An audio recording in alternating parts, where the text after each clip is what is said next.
Alrighty guys, welcome one and all. Thanks for checking out the old video again. Appreciate it. Anyways, tonight's it's a big night, right? We're gonna be tackling the behemoth, TEKHENU, a blisk of the sun, a bleak of the sun. This is by Daniele Tascini and David Turczi. Hopefully I'm pronouncing these names correctly. Anyways, this is a Euro type game. Don't normally do those here on the old channel, but we're going to be doing it here. It's got some really cool mechanics that I wanted to try out. I've been watching videos all week because I'd ordered this on how to play solo, watching playthroughs, watching setup and all that. So I got a pretty good idea about things, but I might make some mistakes. I might do some things incorrectly. I might have to check things out in the rule book. But we're going to be going through the steps to set up a game, and then we're going to play the game and try it out and see solo mode against Botankhamun. Yes, that is the name of the bot. The AI bot is Botankhamun. It's like Tutankhamun, but it's Botankhamun. I thought that was kind of funny. You guys might like that. So anyways, I got two cameras set up again. We're going to move the main camera, you're looking at me. We're going to move that over there on the right so you can kind of get a view over here from the right in on it. And then we do have an overview over from the left-hand side showing you guys when we're doing activities over on that side. So we'll go through the setup, and then we're going to talk about gameplay a little bit, and then we're actually going to play it. And if you jump in and you watch everything we're doing and you're learning as I'm learning, then maybe you can help figure out what some of the best moves we can make are. So here we go. Wish us luck. Thank you so much for joining us. All right, so I was just reading and reviewing things before I got a chance to start things up here. So basically we're setting things up. Like a two-player game. Hey, Beat Cafe, what's going on, buddy? Botankhamun. Yeah. So we're going to be setting it up. Just going through the rule book, setting it up like we should. I've already done some of it, but I thought it would be interesting for you guys to watch how things are done. So you're learning as I'm learning the game. Again, this will be my first playthrough. So there might be mistakes. We might do things incorrectly. Whatever. Don't use this as a how to play. Use this as a learning example for you guys out there. And yeah, this looks really interesting for me as well. It's got the nice Egyptian theme, which is always kind of interesting. We're going to be dealing with the Egyptian gods. We're going to be talking about the Egyptian gods, which is awesome. And hopefully learning a little bit of stuff along the way as well. So I'm going to move the camera, and like I said, we'll have the dual camera going again, so you'll be seeing us from two different angles here.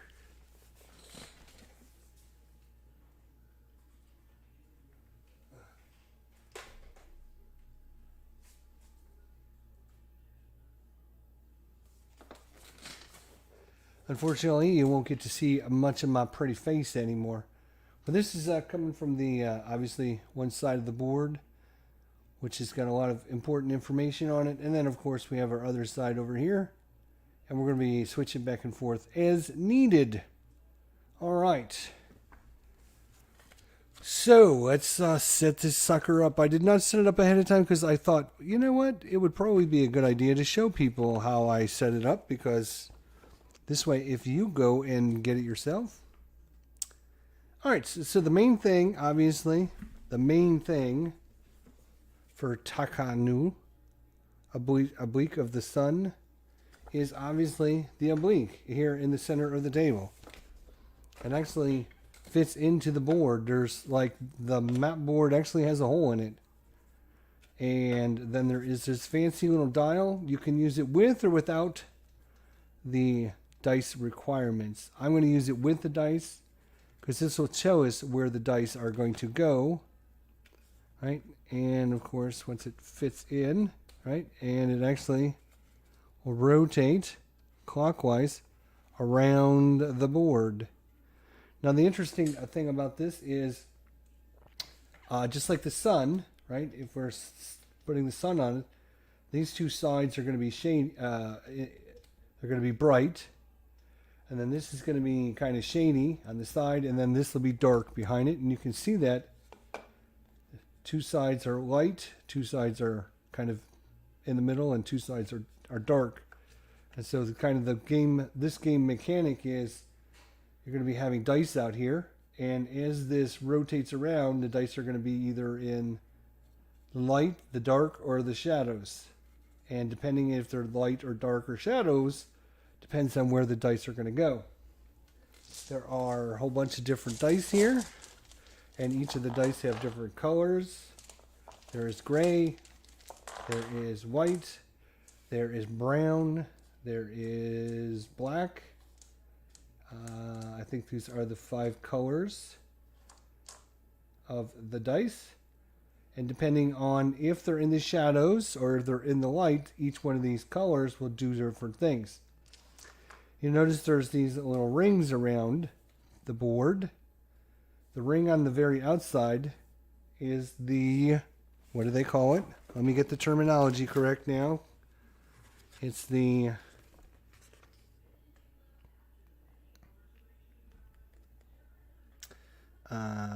it is, okay, right. Pure, tainted, and forbidden. So there is the pure dice, which you can see with this little feather, right? So if a dice is pure, it's going to go in this row. And then there's tainted, which means, you know, it's kind of tainted. It just goes here. And then there's forbidden. So the dice are either going to be in the pure, in the tainted, or the forbidden based upon the color of the dice and whether they're in the light, in the shadows, or in the dark. And we roll each of these dice, and we're going to do that right now. But the first thing is we got to determine where randomly this oblique, where it starts, which direction it's going to look at. It's going to start looking over here, over here, over here. And that's a random die roll. So we're just going to grab a random die out of the bag. All right. And whatever number I roll, that will be the number that I rotated. So if I roll, let's just show you. Let's say I roll a 3, I would rotate it 1, 2, 3, and that's where randomly we would start this game. So let's go ahead and do it. There is 6 sides. So obviously this will be 1, 2, 3, 4, 5, and 6. Let's see randomly where the oblique is going to start. Burning 6, so it's going to stay in this position because I would rotate it 1, 2, 3, 4, 5, and 6. All right. Put the dice back in the bag. Okie dokie. So that's done. Now, we're going to take this scoring marker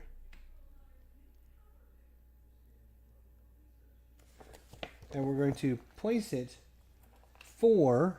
So 1, 2, 3, 4. We're going to place it right there, which means when this rotates, 1, 2, 3, and 4, when it gets to there, it is going to then, we're going to go to a scoring round, and then 1, 2, 3, 4. I think this goes over there. Is that right? Let's see.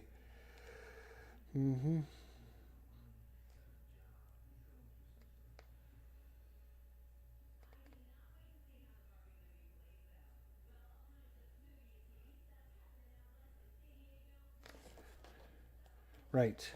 Yep, that's right. Okay. So this will rotate 4 times over there. It'll rotate again over to here, and the game's over. You basically have 16 turns. That's it. 16 turns and you're done. So you get 16 actions to do your thing, and that's it. And the game's over. Boom. Done. Okay. The next section we're going to look at is up here. Basically what we're going to do is we just take these random pieces, and we don't have to do anything other than just grabbing 3 of them to randomly put up at the top or on the board. So I'm just gonna kind of shuffle these all around until we get a couple random piles.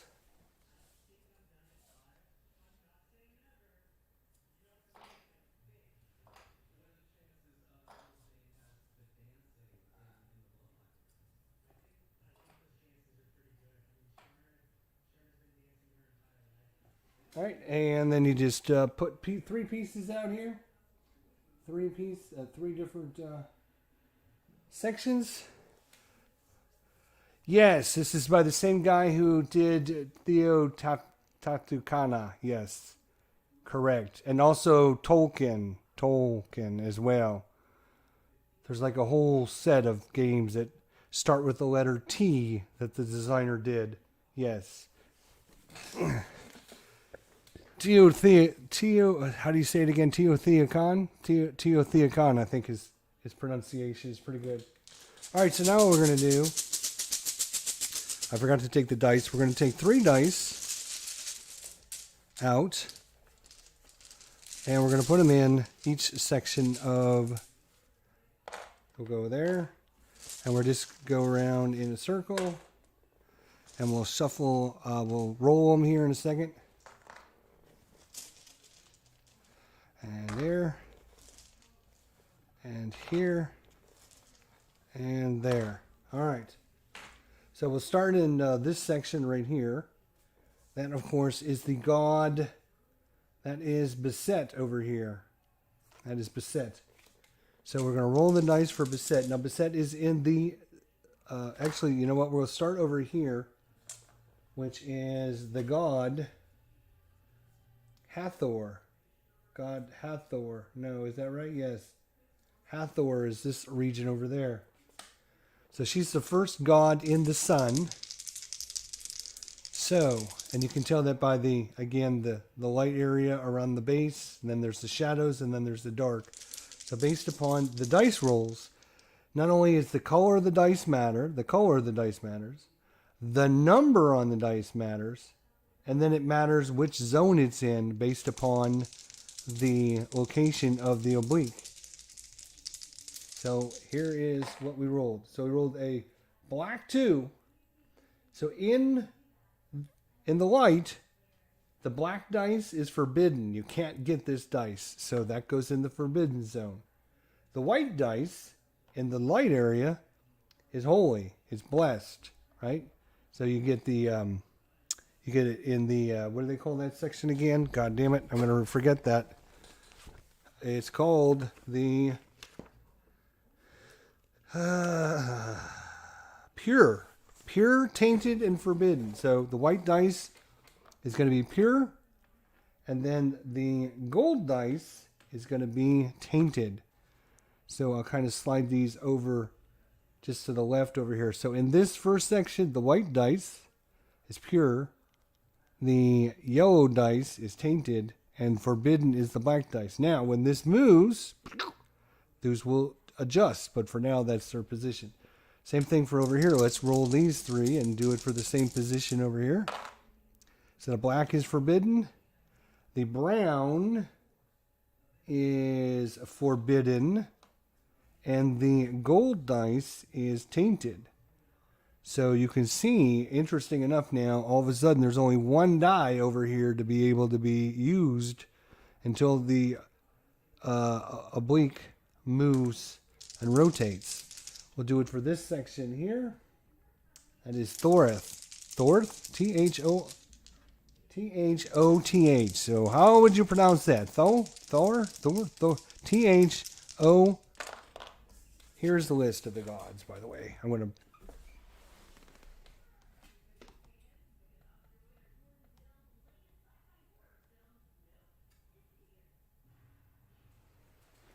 T-H-O-T-H. Not sure how to pronunciation of that. So, all right. So now, so those were the 2 in the light.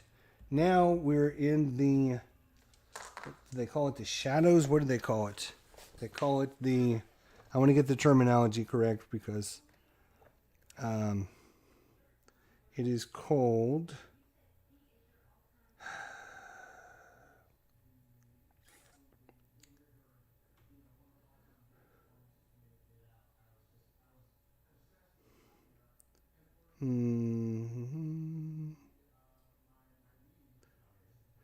I think it's called the shadows. I think is what is the darkness. What is the areas here? Sunny, shaded, and dark. Okay. So you have the sunny area, you have the shady areas, and then you have the dark areas. All right. So this is the shady side of things. So tainted, blessed, and tainted. All right. Now we're let's do the other shaded area. So you got the light, now the two shaded areas, and then the dark. All right. So that's going to be tainted, blessed, tainted. All right, and then finally the two areas in the dark. Because think of that the oblique is facing due east at this point. All right. Oop, come here. Wow. All right, so in the shadows, the black dice is going to be pure. And then it's going to be the gray is tainted, and the brown is tainted. There we go. There we go.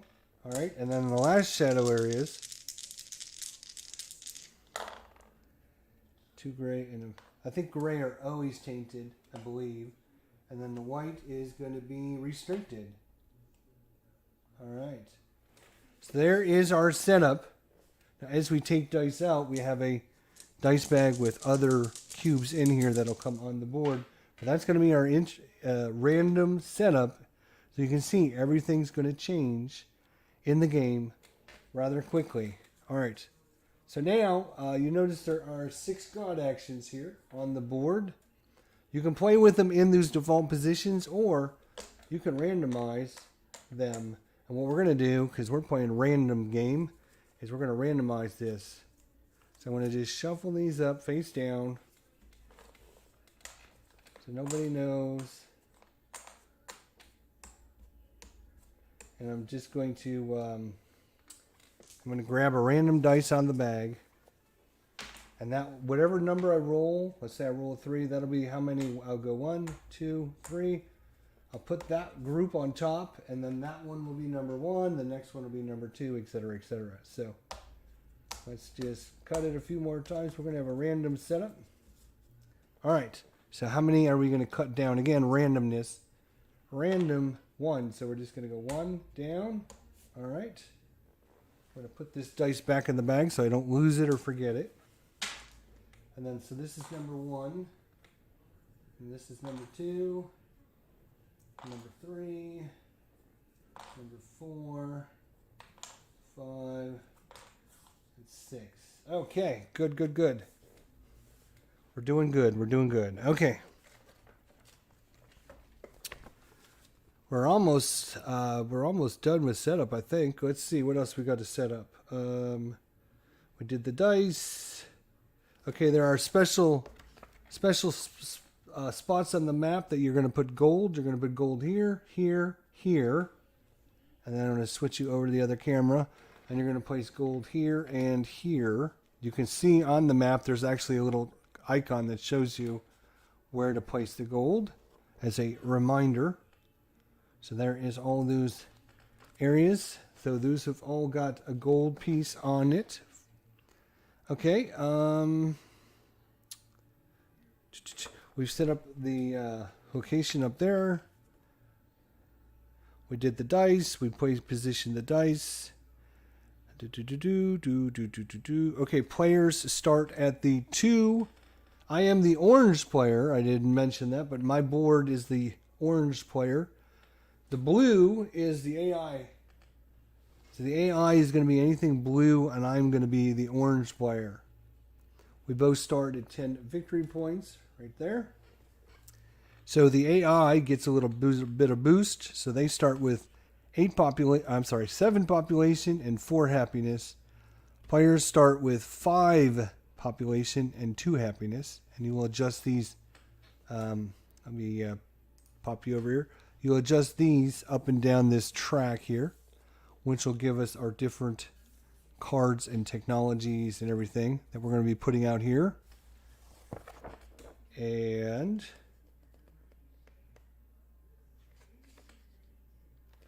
all right, good. There are a couple cards that if you're playing with just 2 people or you're playing solo, you're going to take technology card T16 and you're going to take decree number 20 and you're going to put them back in the box. You don't use those 2 cards if you're playing just a solo or 2-player game. So just want everyone to know that.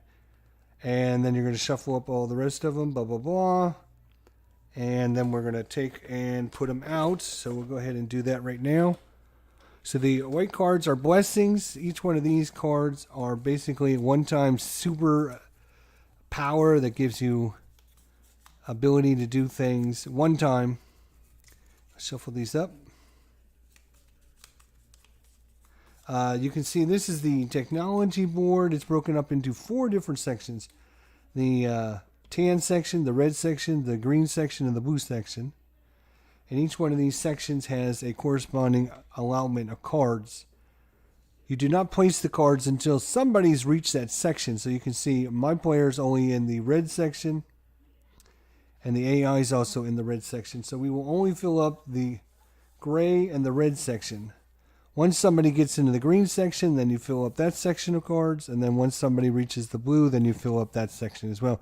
You can only purchase cards based upon whatever section your happiness is in.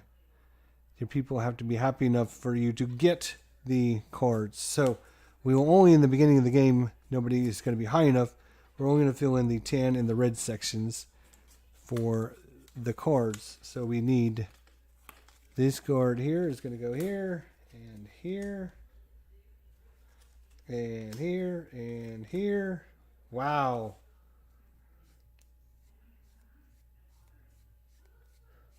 That was a double. Same card came out twice in a row. That is, wow. What's the chances of that happening?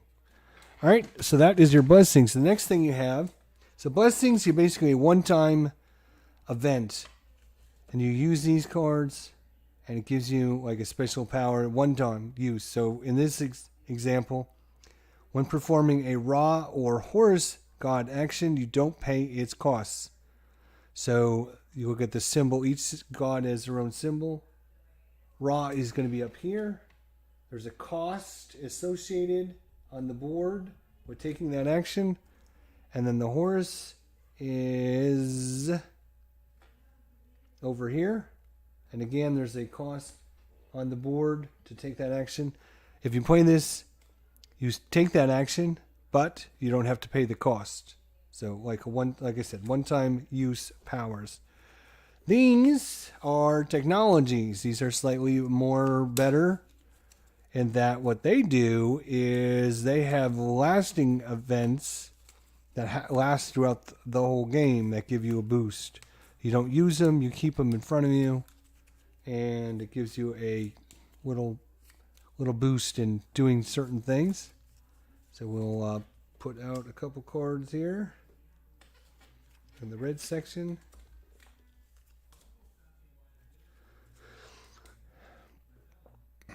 So, yeah, here's an example of a card. A technology card. You can see this one. You gain 2. During the mat phase, gain 2 faith.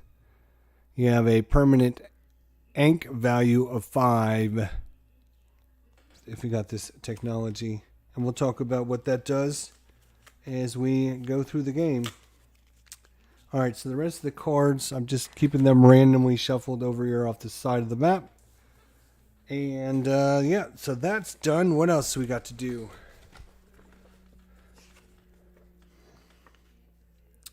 We set the happiness markers. We got all the pieces out. We put them out. We filled the cards.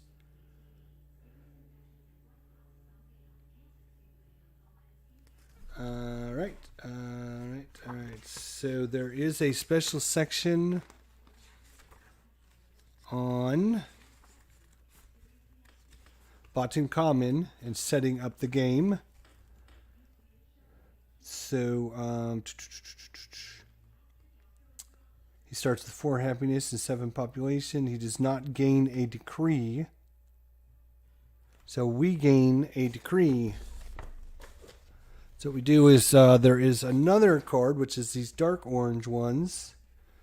And basically what these are ways to score victory points in the game. You keep these till the very end, and you'll get lots of victory points based upon how you do things. So each player, except for the AI bot, we don't worry about. He doesn't get any of these, but if you were playing against somebody, both players would get 2 of these, and then they're going to choose one. So we'll just randomly shuffle and get 2. All right, so this one here, we're going to gain 2 victory points per statue and 2 victory points per pillar within the temple complex. So we get 2 victory points for each statue we build and for each pillar we build, or gain a number of victory points equal to half the total value of your pure die, rounded up. Wow.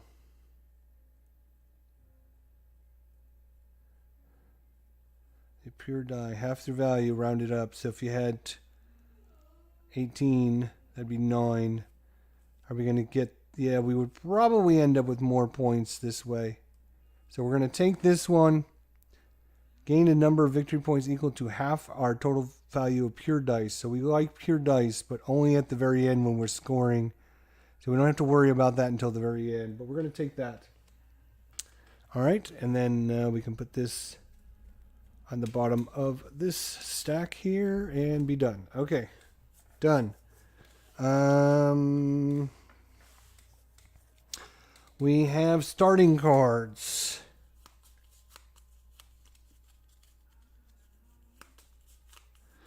All right. So we randomly select 3 and choose 2 of them. So here are the 3. So we can gain 1 of each of these resources. We can gain 3 of each of these, or we can gain 2 scribes and a gold. And you guys don't know what each of these mean. Oh, these are, it's probably an either or. You get 3 of these or 3 of those. Or you get 1, 1, 1, 1.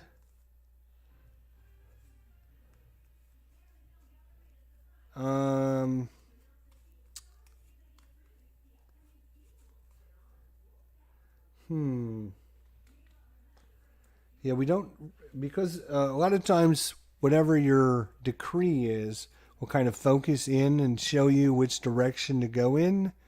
But ours is kind of random in that we don't really care about anything other than our pure dice.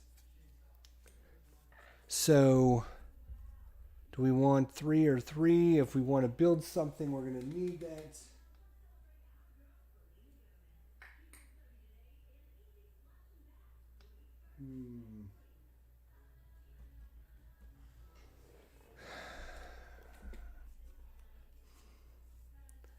That is a great question. Well, we're definitely going to take this one, which is 2 scribes and a gold. So we're going to take 2 scribes and a gold.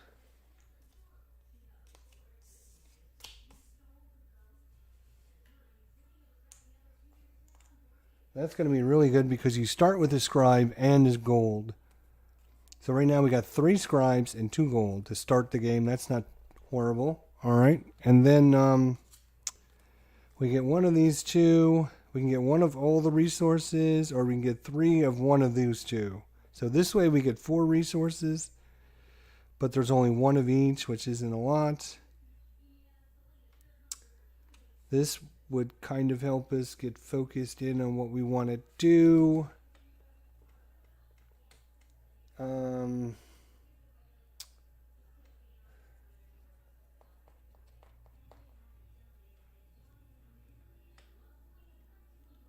I think we're going to take the 3.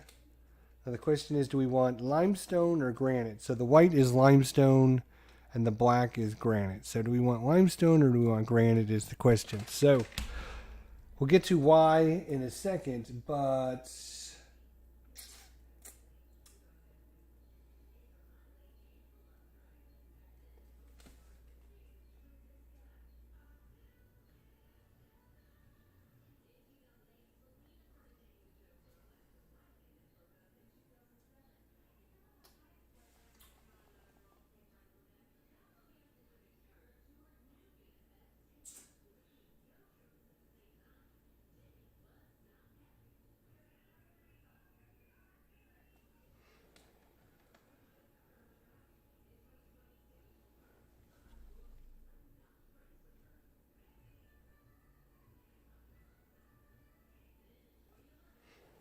okay. I think I'm going to take the 3 granite. I'm going to take the 3 granite, the black one, right? So that's the bread. Oh my god, where did the granite go? I can't find the granite. Here it is. Okay. Thought I lost the granite. That would have been terrible. Terrible. Alright, so I'm going to get 3 granites. Because I'm going to try and build a statue here, I think. I'm going to try and build a statue, I think. And it's going to cost us, wow, 4 granite to build that thing? Good lord. Good thing I got some gold. Oh, I need another gold. Damn, these things are expensive. Holy crap. Okay, what else? Anything else in setup? Right, so last is normally you would have these Ankh cards, and you would shuffle them up and then deal out a couple to everyone, and then everyone chooses one of the 2, and you get the reward on it, and you also get the value on it. But Botankhamun always starts the game as the first player. So first go around, he's always first player. So he always chooses one of these 2, which is the scribe or the gold, and he takes that out of the game, and it leaves you with just these 3 options. So what we'll do is we'll roll a random die. And if I roll even, he'll take the 0. And if I roll odd, he'll take the 1. He rolled a 5. So he's going to take the gold piece. So that leaves us with these 3. And the 3 options are to get a scribe, to get either a population or happiness, or we can get a valor. Valor is not really good for anything. We'll talk about that here in a second.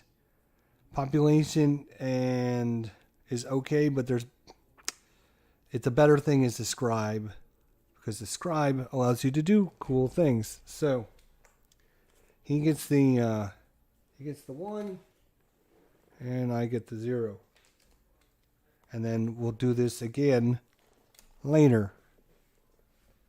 Okay, so that, my friends, is that everything? Let's see.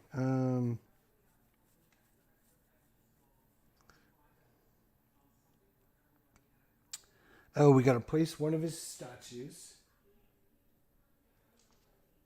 So there are different pieces in the game.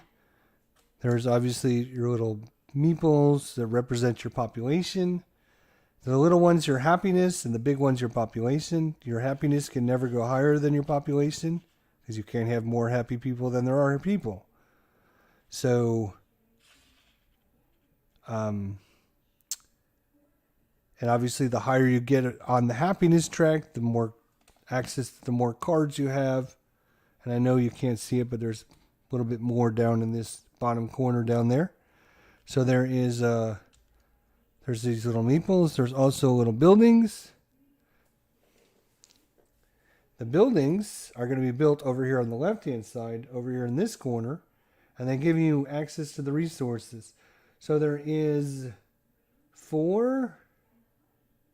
Technically, there's 5 resources, but there's 4 main resources. So there is papyrus. There is wood. I'm sorry, there is food. There's limestone, and then there's granite. So you have papyrus. Then papyrus is the yellow dice as well. So you will notice papyrus is yellow. Then we have food, which is brown dice. We have limestone, which is the white dice. And we have granite, which is the black dice. So those are the 4 main resources in the game. You also have gold. Gold is a wild card. Gold can be used for anything. Gold can be used for food, for papyrus, for grindstone, for anything. So gold is a wild card. It's used for everything. It's a resource, but it's not something you can build. You can't make like a gold mine or something. All right. You also have, so you will put these buildings on here and to give you a reward to adjust on your track. Each player has a track of how much they can build on a turn in both papyrus, food, granite, and limestone. The higher the track is, the more you can earn when you get those resources. There's also these statues. These are statues. They can go on special places on the map. And whenever somebody takes that action, whether it's you or your opponent takes that action, then you get a reward based upon what that god's position is and what their reward is. It's depending on where the little pieces go. So Botankhamun starts with God 1, which is actually this god right here. He starts with this already in play right here. So everyone following along with me so far? Cool.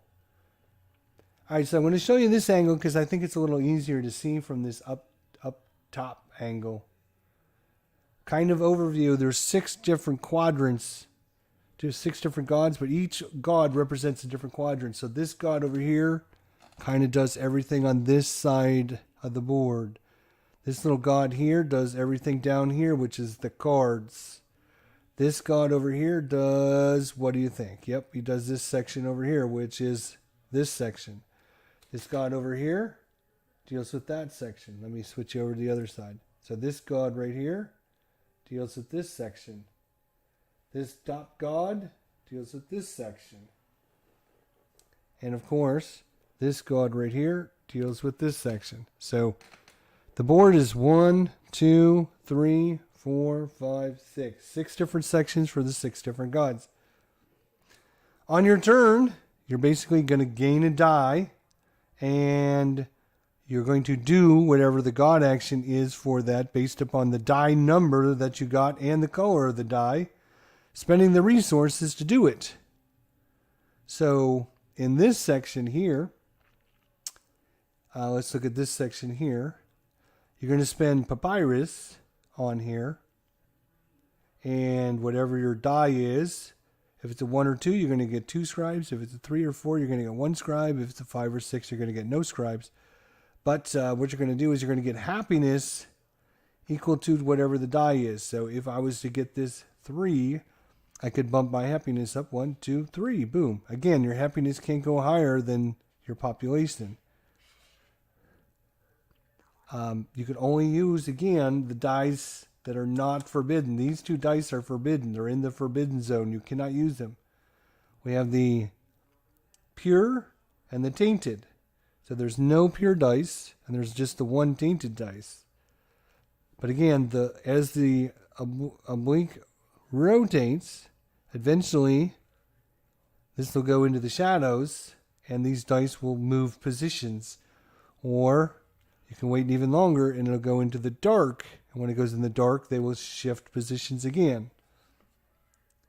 So you have to kind of think about what you can get now, when you can't get things, and what dice you want to get when you can get it. The AI uses these simple little tokens here, and we build a little pyramid for him, and then that shows you what actions he does.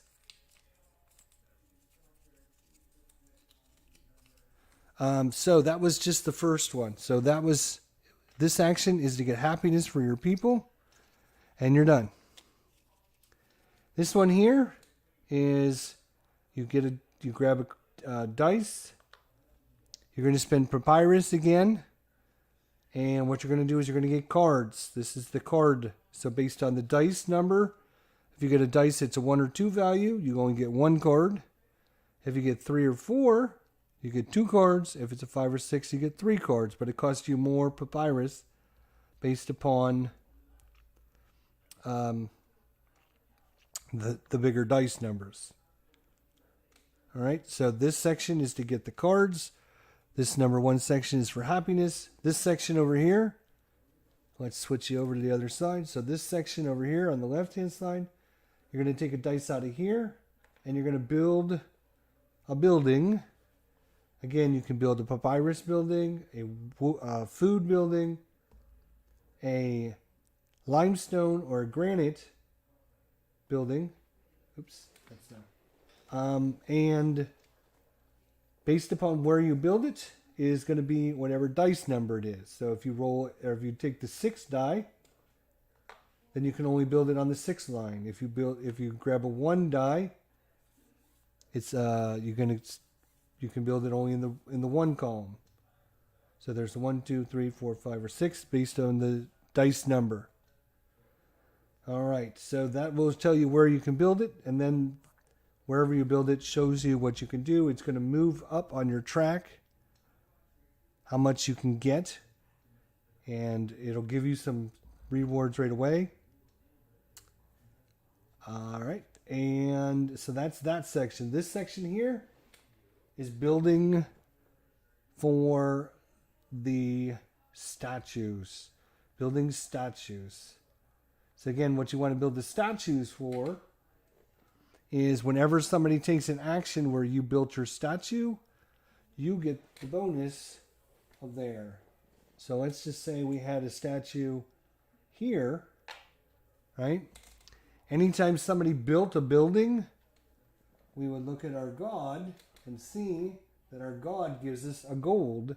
So whenever either ourselves or our opponent use this action, then we get the bonus. So we could just keep building buildings and buildings and buildings, and every time we did, we would get gold. If our opponent did it as well, he would give us gold. So that's what these statues do. They allow you, based upon the different locations, to get resources or bonuses when people do the actions. There also can build the statues here on top. And basically what they do here is they count as one of your people for determining victory points. So whoever has the most buildings built in a section can claim the victory points for that column when it comes time to score. So you can see in column 1 here, I've got 1 building and Boo's got 0, so I win that column. In column 2, he has a building, 1 building, and I don't have any buildings. But because I have this statue up here, The statue counts as having one building in both rows that it covers. So this statue covers the first 2 rows, and if you build the statue back here, it counts as these 2 rows.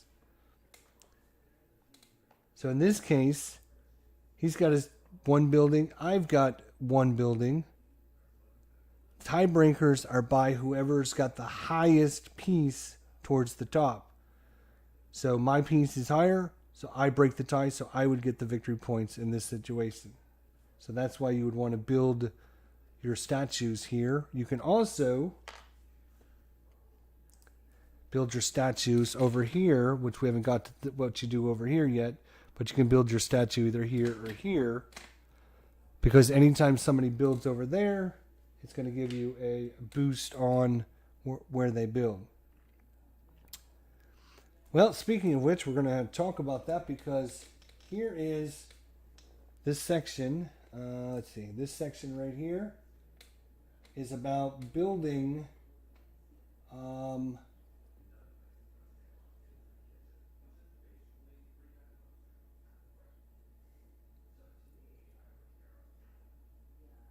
it's about building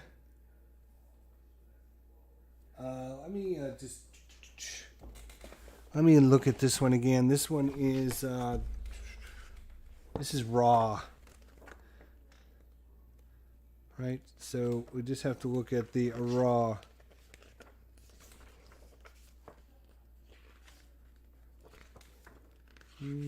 Raw, okay. So the raw god action allows you to raise 1 pillar within the temple complex, right? So you're going to be taking a piece, whether the first piece, second piece, or third piece, based upon the dice number. And then you're going to bring it over to the temple complex over here. And let's just say I took this 6. And so I would take this piece over here. Let me switch it back over. So if I took the 6 from here, you can see I have to build this piece is 6 and 5. This is a 4, 3, or this is 2, 1. So based upon the dice, it tells you which one of these pieces you get.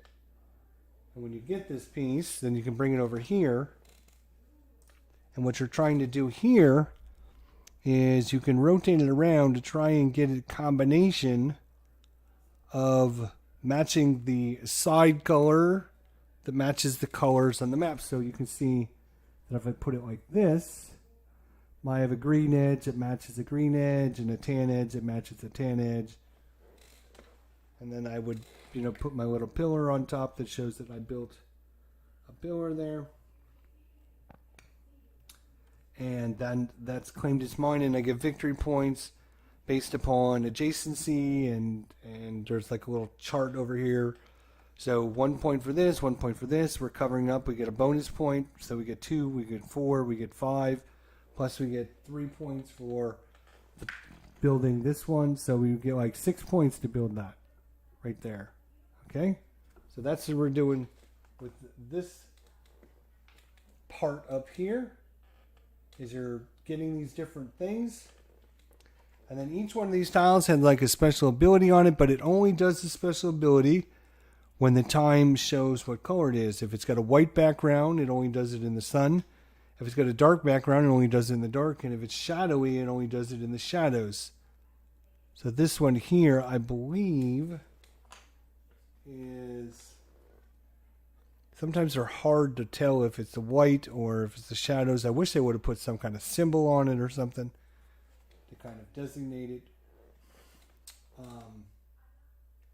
So that's that section. This section here is about building the buildings, because if you build a building, say here, and then you built, let's say you build a building here, and then you ended up building pillar, you get more points if you build it in the same row and column as your buildings. So if I was to build my building here, and I had a building here, and then I built this pillar here, I'm going to get more points because it's in the row and column of my buildings. Put all this back. So that's what that section does. So I think that covers just about all the sections that we have to talk about. So again, this section here. And when you build your buildings, you get population based upon the dice number you use. So if we were to take this die, we'd get 4 population. We would add 4 to our population. So this is how you get population and build buildings over here. This one is to get happiness and to get some scribes. This one here is for the cards down at the bottom. This one here is again for the buildings over in the corner. This one is for your statues. This one is for your pillars out here in the temple. And then this is your buildings around the temple. Whew, all right. Let's see. Is there anything else I want to talk about? I don't think so. We're going to just get going. All right, I want to check one thing.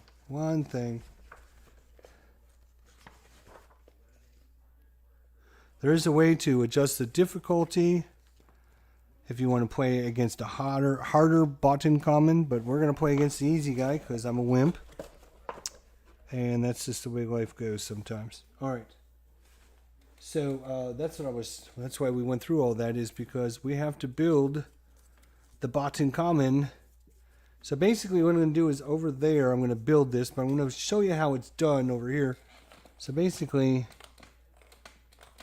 you're going to take 4, and then you're going to take 3, and then 2, and then 1. So you're building a little pyramid. Isn't that cute? Aw, that's cute.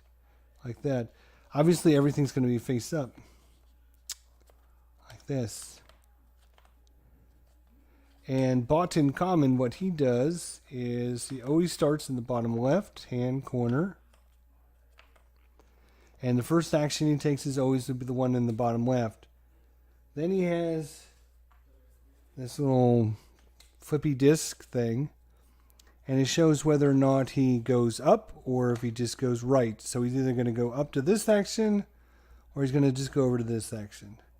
And then the next time he'll either go up or he'll take the next action. And then he'll go up or he'll take another direction.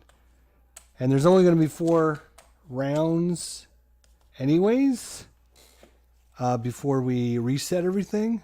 So that's why you just do this little pyramid thing. All right, so we're going to shuffle up his little pyramid. Let's see if you guys can see it over here. I guess you guys can see a little bit of it. Hopefully a little bit.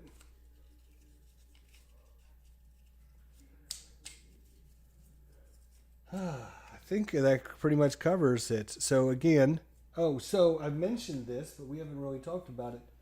On our little playing board, you will notice there is a scale on it. Whenever you take a die that is pure, you put it on the pure side. Whenever you take a die that's tainted, you put it on the tainted side. When everyone has 2 dice, so basically taking 2 turns on their, I'm sorry, is it 4 dice? It's 4 dice. After every 2 turns, so once we have two on our board, we'll rotate the oblique. We have 4 on our board. We have 4 dice on our board. Then we go to where we do the reset. We take the dice off the board. We get and we check. What do they call that phase? What do they call that phase? I'm terrible with the names of these. Sorry. So you have 2 rounds, and then you have a rotation. So you rotate the oblique. For every 2 rotations of the oblique, you have a mat phase. So the mat phase is where the dice come back off. You check for balance and how far you are. We're going to readjust the first player token, etc. Blah blah blah. For every 2 mat phases, there's 1 scoring phase, and for every 2 scoring games, two scoring phases. That's the end of the game. So 2 rounds is a rotation. 2 rotations is the mat phase. 2 mat phases is the scoring phase, and 2 scorings, and the game's over.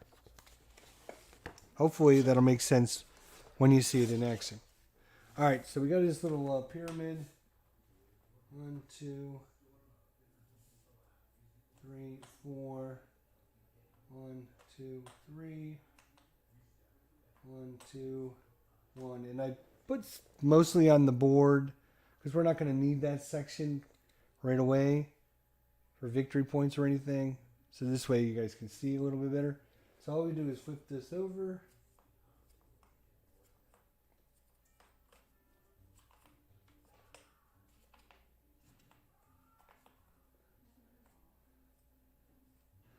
All right, so Botankhamun's got unlimited resources, unlimited everything. The only thing he does is follows the directions on his little cards here. So you can see his first little card shows. There we go. I had it upside down. I have all these upside down. Damn it.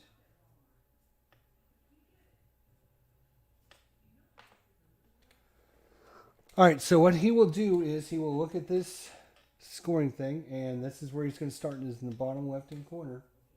Slide it over a little bit farther, maybe you can see it. And what he does is he looks at this and he says, okay, he's going to his first player. So what he does is he looks at this, and he just reads it from left to right. So in this case, he's going to take the highest... He's going to take the highest yellow die that's available. The highest yellow die. So there's a yellow die here and a yellow die there. Great. So right off the bat we have a decision to make because now there's 2 of them. So he's got to break that tie up. So how does he break up the tie?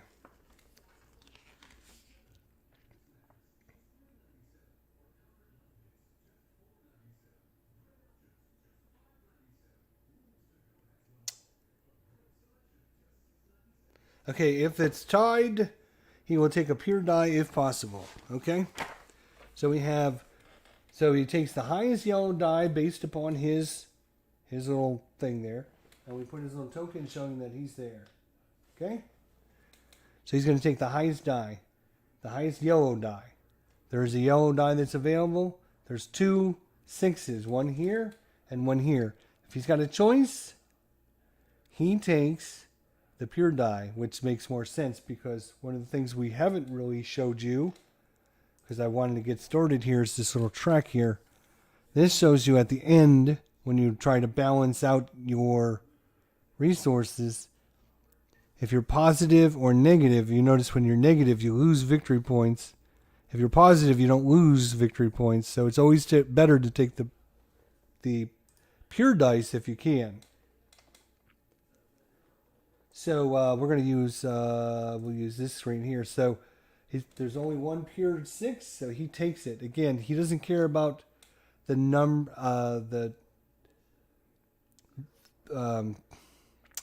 he does care about the numbers in certain situations or whatever.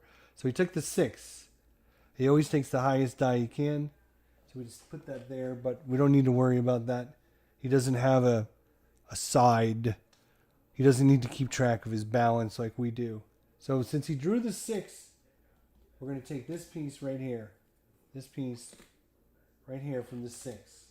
Boom. He gets 3 victory points for that. So he's already winning. He's 13. Oh, no, that's me. Wishful thinking. So it's 13 to 10. You automatically start at 10. And now we're simply going to put this. We're going to build in the temple. He's going to build to get the most victory points that he possibly can with this. Now, there's some special rules for Botankhamun building on that track over there. That is the raw.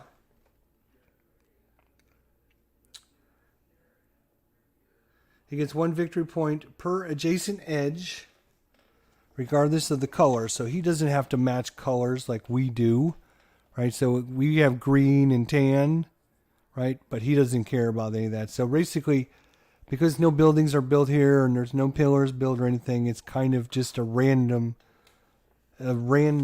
I think.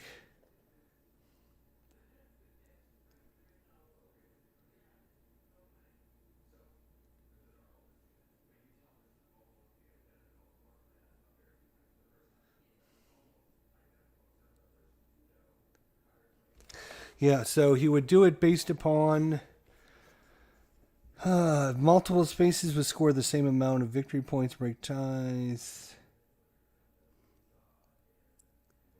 Yeah, so he gets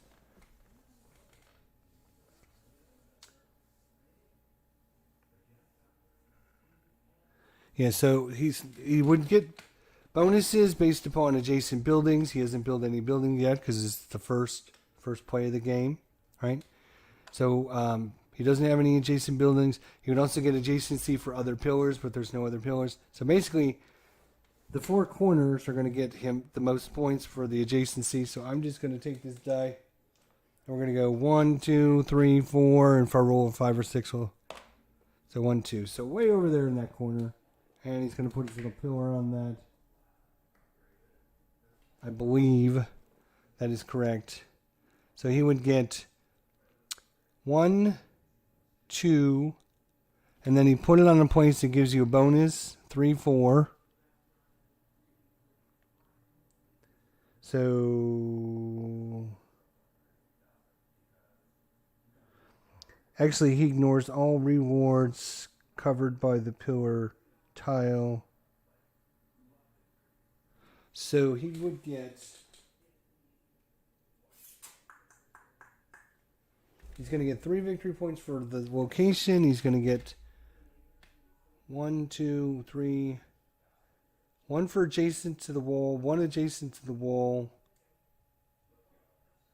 And then I don't know if he gets the bonus for the covering that up.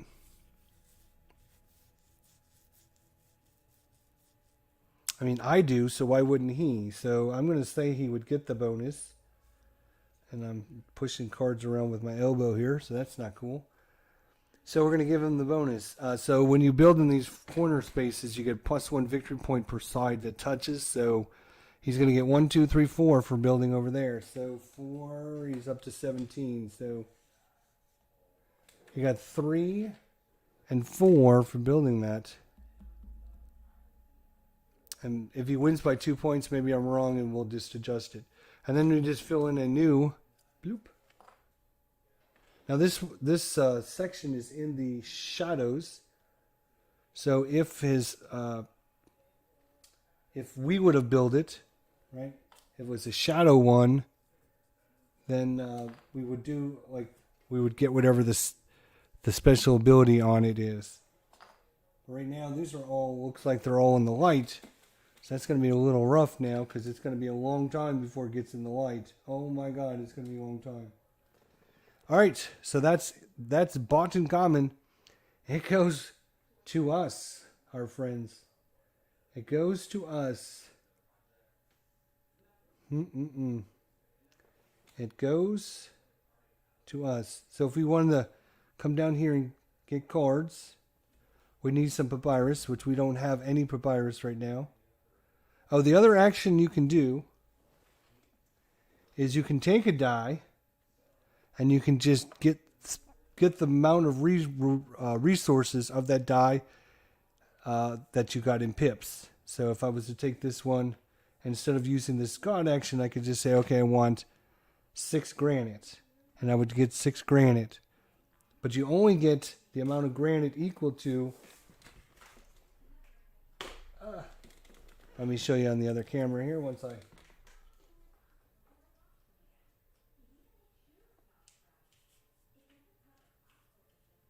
So here's the track.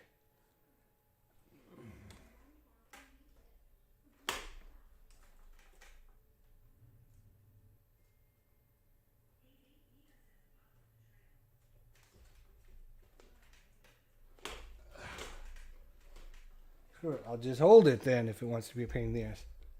So here's all of our what'd you call them?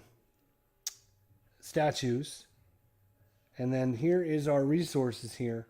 So you can see all of our resources are in the 2 column, the 2 rows. So if I was to grab a 6 in papyrus, I would only get 2 because that's the maximum that I can get. Same thing with the wood, the food, the limestone, or the granite. Any one of the resources, we would only get 2. So if I grabbed a 6, I'd still only get a 2. So the buildings will let you move those up the track. So the more you spend, the more buildings you have, the more you can get those resources.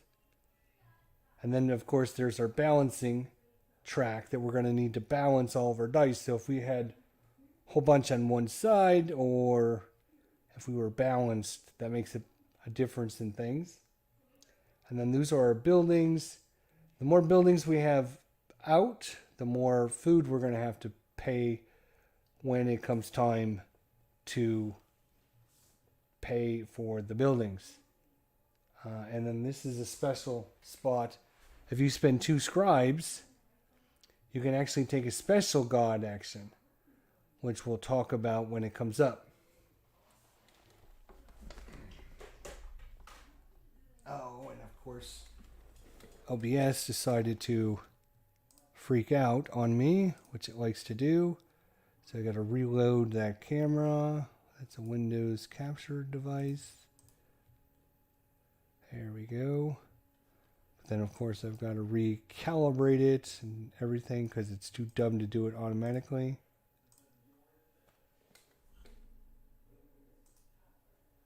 And I say okay.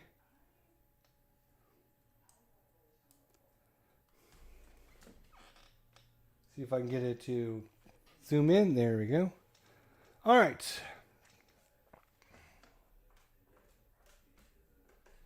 There we go. So you can see our board. You can see what it's doing. Okay, so it's our turn. We get to decide what we're going to do. We have 4 scribes, which is a lot of scribes. We have 2 gold and we have 3 granite.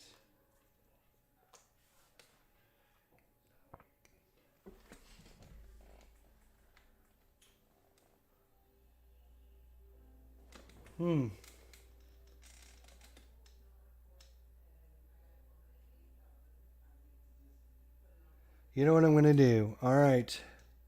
This is my first time playing this game, but who knows? I don't have any food. What does it cost? What does it cost to build? What does it cost? Does it cost something? What does it cost?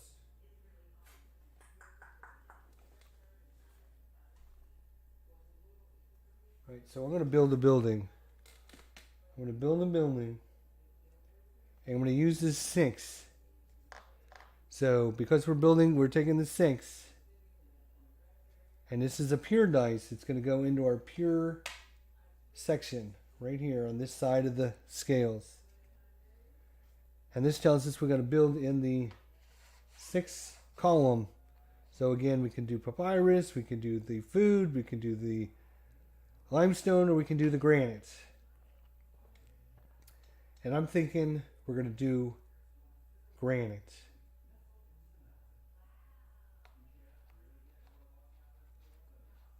So it tells us what we get as a reward for building there. We get 2 granite right off the bat. So this granite is going to help us build statues. So we get 2 right off the bat. And then we get to move up the track 2 on our granite. So we're going to take our granite, move it up 2. And then we get to move any one of our resources up 1 spot. So we get to move up the granite twice. And we get to choose one other one. And we can choose the granite and move that up as well. So now if we move that up, anytime we did...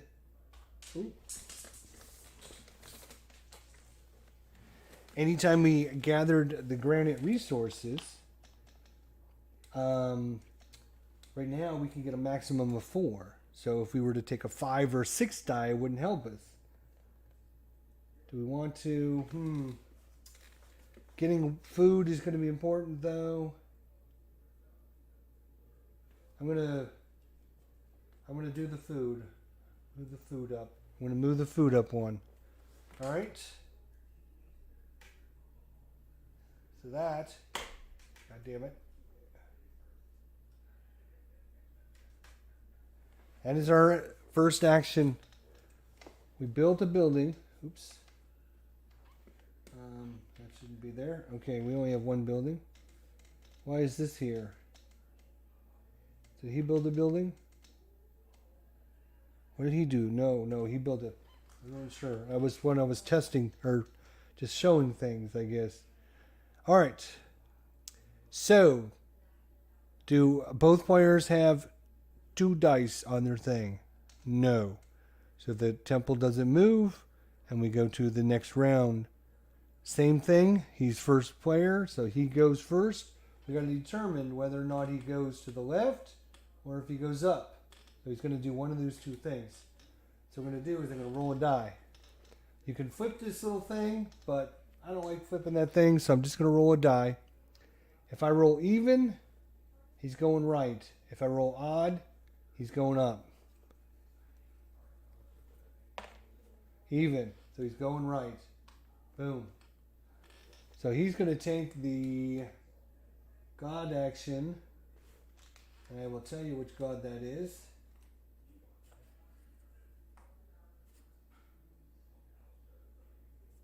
Okay. He's going to take the God action right here, which is Hathor. He's going to construct a building around the temple complex. So that's what he's trying to do. All right. So what he's trying to do over here with Hathor is he's going to try to take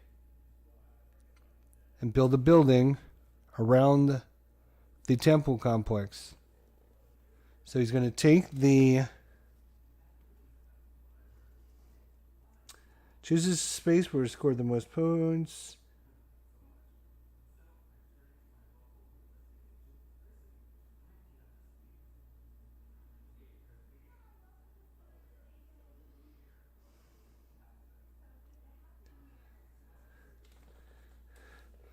Okay.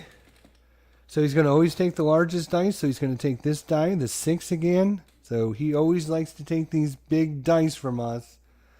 Stupid ass. And then he's going to get the most points that he can score. So, because he's got that pillar over there, he can score points. So it's either going to build it here, because that would be in the same column, or here, because of the same row. So I'm going to roll even. We'll stay there. Odd, he'll go to the other place. Odd, he's going to come down here. Okay? So that is building a building, right? He would get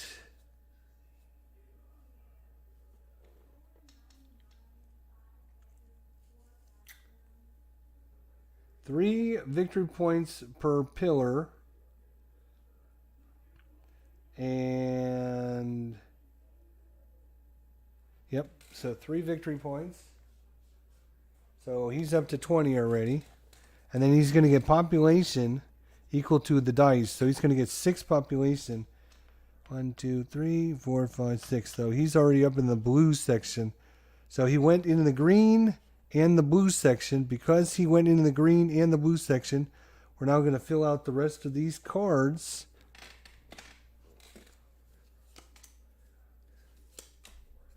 There we go.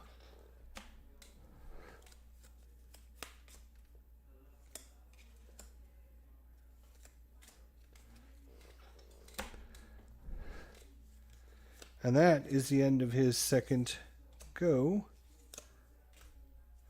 And you can see there's all kinds of ways to score victory points at the end of the game based upon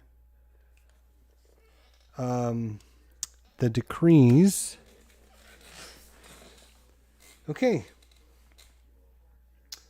So that was his second go. It's our second go. Yay!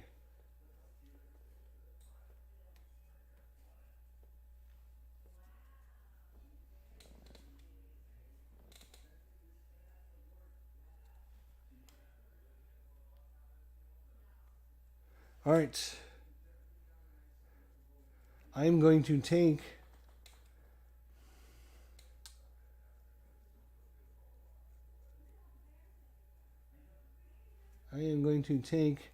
this tainted 6. So I'm taking it from the tainted and I'm bringing it here, putting it on my mat. So from the tainted to here. So I'm balanced now, actually, because I have 6 and 6. 6 good and 6 bad. And I'm going to take this. No, I can't. Damn it. I need a 4 there. Damn it. That's what I wanted.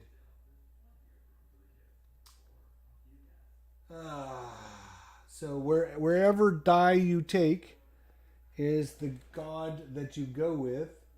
And that would be where you could place your bonus. You would get the bonus from that. No. I'm sorry, that is not correct. Hang on a second. I think I'm... Let me look at the god action for this just to make sure I'm doing it correctly. I'm sure I am, but now... Okay, structure play, right.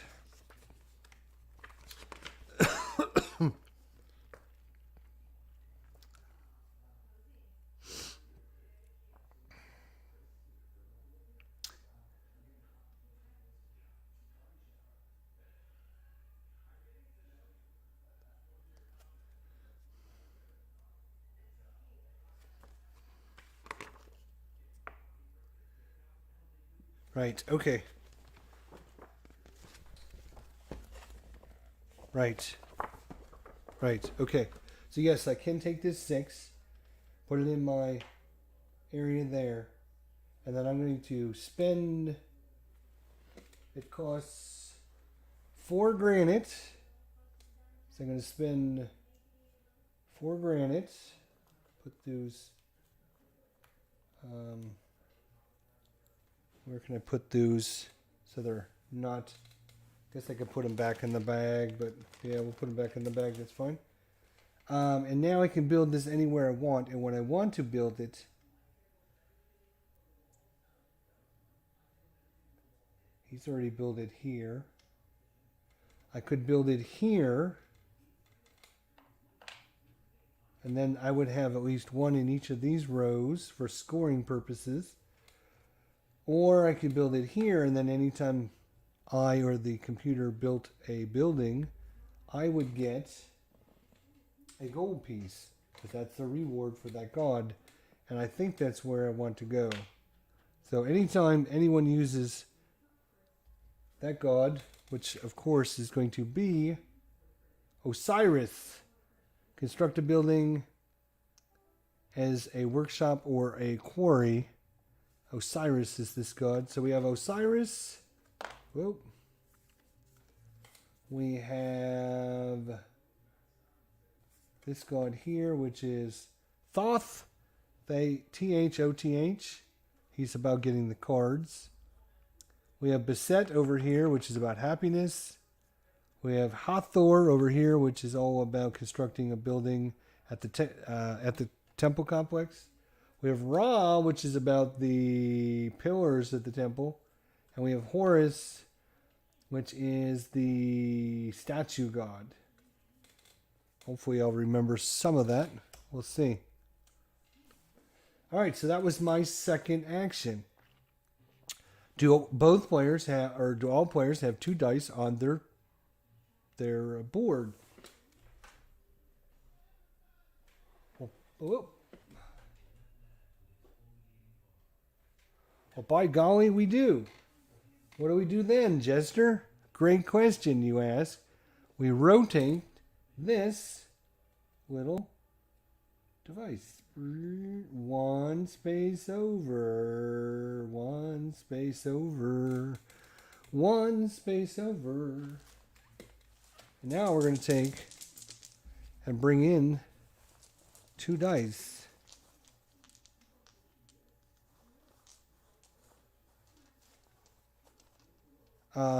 Is it 1 dice? Is it 1 dice each? Is it 1 dice? Good question. What is it?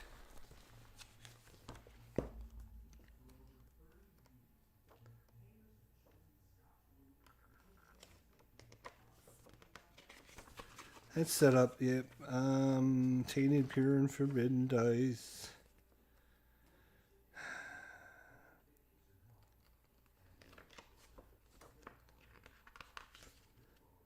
Rotation, here we go. Rotate the wheel 1 section clockwise.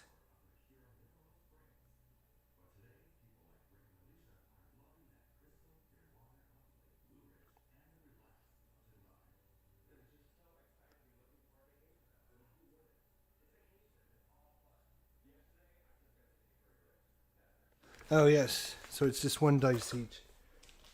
So we're going to draw 1 dice for each of the shadow areas. We're going to roll it, and then we're going to add it to that section.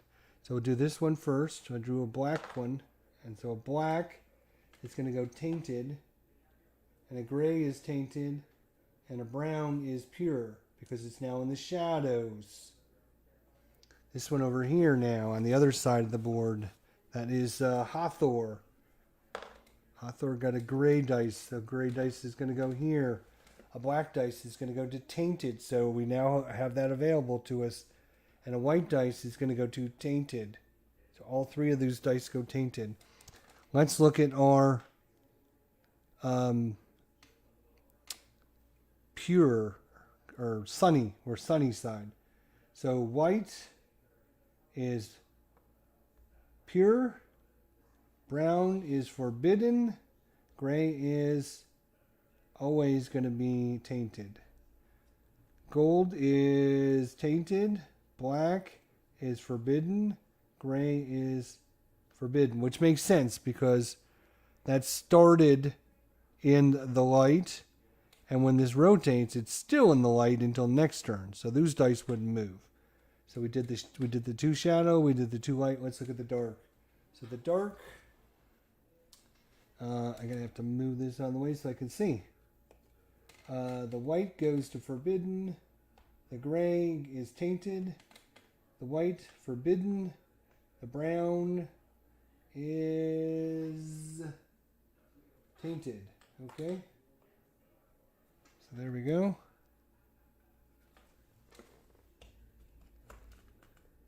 All right. So there we go. There is 1 rotation. Now the next time we do a rotation, there'll be a little bit more to it. So we made 1 rotation. We're going to get to a 2nd rotation, a 3rd rotation, and then a 4th rotation.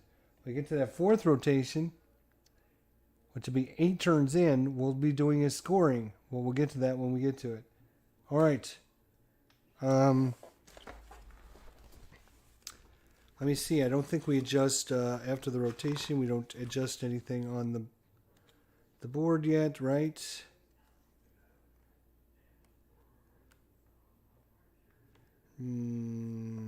For each of the 2 shaded areas. Yeah, and then just begin a new round. So when we do the baby rotation, when we just do a rotation, all we do is rotate it, adjust the die, put a dice in each of the shadow areas, and you're ready to go. So we don't adjust any of the first player movement or anything like that.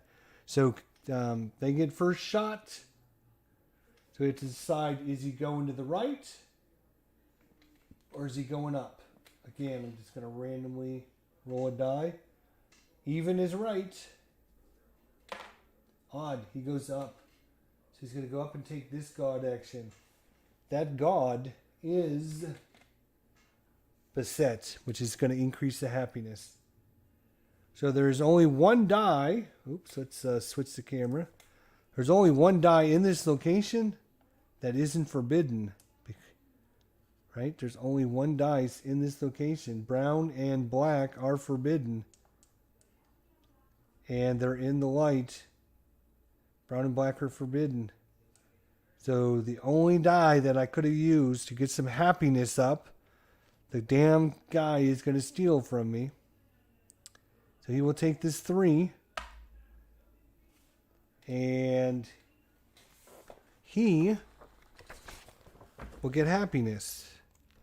Let me see if there's anything special he gets with it as well. This is besets.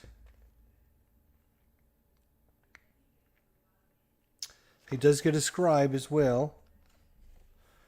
Just like human players, because each scribe at the end of the game, for 2 scribes, he gets 1 victory point. So they're half a victory point apiece for him. So he gets that because of 1 scribe. And then his happiness goes up by 3. 1, 2, 3. So he's up to 7 now. And he's in the red section. So if he needed to purchase cards coming up, he could get it out of the red section. If he got a few more points, he could get it out of the green section. All right, so that is, let me see.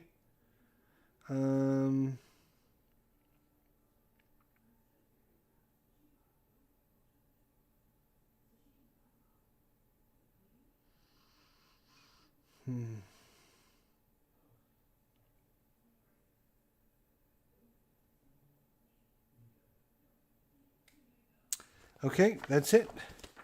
I should be noted that if his happiness tried to go higher than his population, instead of moving up the happiness, you'd move up the population, then the happiness, then the population, then the happiness, then the population, as much as it can. So that is what he did with his die. And look at that. He's on this kick where he does not want us to get any papyrus. Look at that. That is 3 papyrus dice in a row for him. What the hell is he thinking? Whew.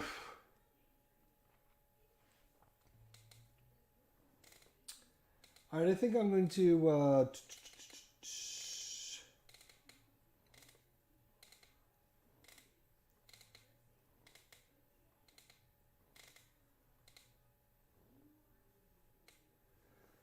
I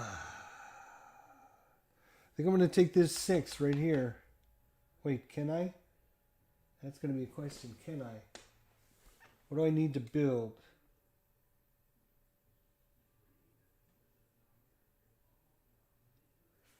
I got 2 gold and a granite, but do I have enough to build? What is the build?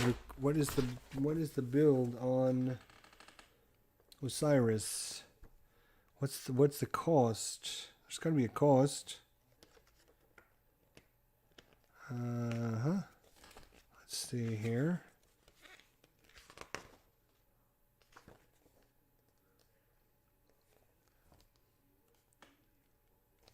I need Osiris, God action Osiris. Oh my God, where is it? Here he is.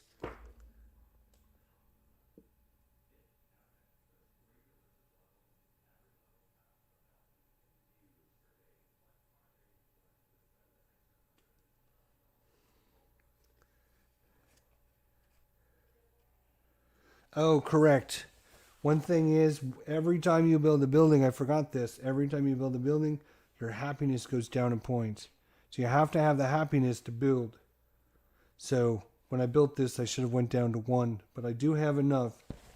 All right, so I'm glad I double checked this.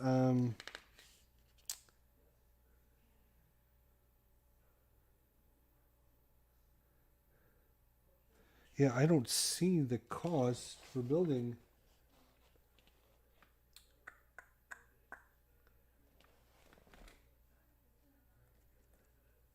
Oh, -1 happiness, I guess, to build, right? Okay, there you go. Guess I should have seen that. I'm going to take the 6. I'm going to go right here. Well, this will go, so this is a pure dice. Pure 6 is going to go here. Because I'm on the 6, I have to choose, and I'm going to choose right there.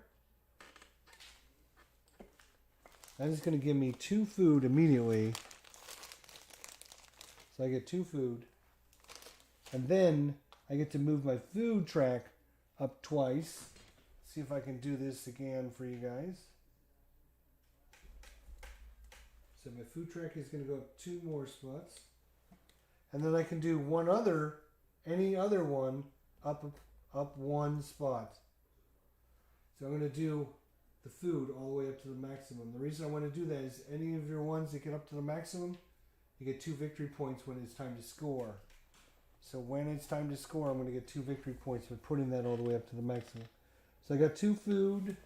It's going to cost me so far 1 food for the 2 buildings I built. Now because I have a guy here, I get the reward, which is 1 gold. So I get a gold piece for building in my little section there. I'm going to keep building every time I can because I can just keep getting gold that way over and over again. Plus these are a lot of victory points. 3 for every column. That's 12 victory points just sitting here. He's at 10 victory points ahead of me right now because he's built all that stuff over there in the temple. There's a lot of ways to get victory points with the buildings and the rows and the columns and the pillars and all this stuff over here. So there's a lot of ways to do that. Of course, victory points here if you can get some decrees. Lots of ways to do things in this game, that is for sure. All right, so do we have 4 dice on? No, we do not. So then we go back to first player. That's him. We have to discern, is he going to go to the right or is he going to go up? Let's roll a die. Again, even to the right. Even. He goes to the right. And that tells us he is going to take the highest black die there is that's available. The highest black die that is available.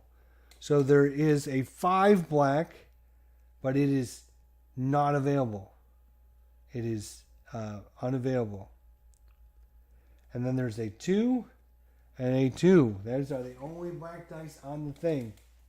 So now we got to determine how does he break the ties when it's, because they're both tainted.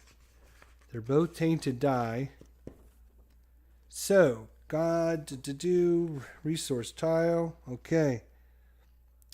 Takes a die from the section where it has a statue if possible. He cannot.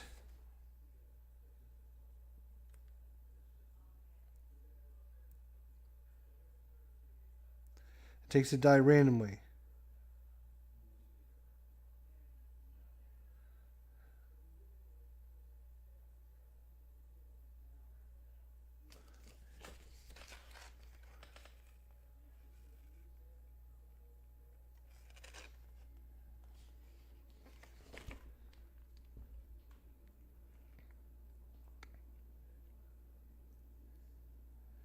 The higher numbered oh, okay. That's a good way of determining.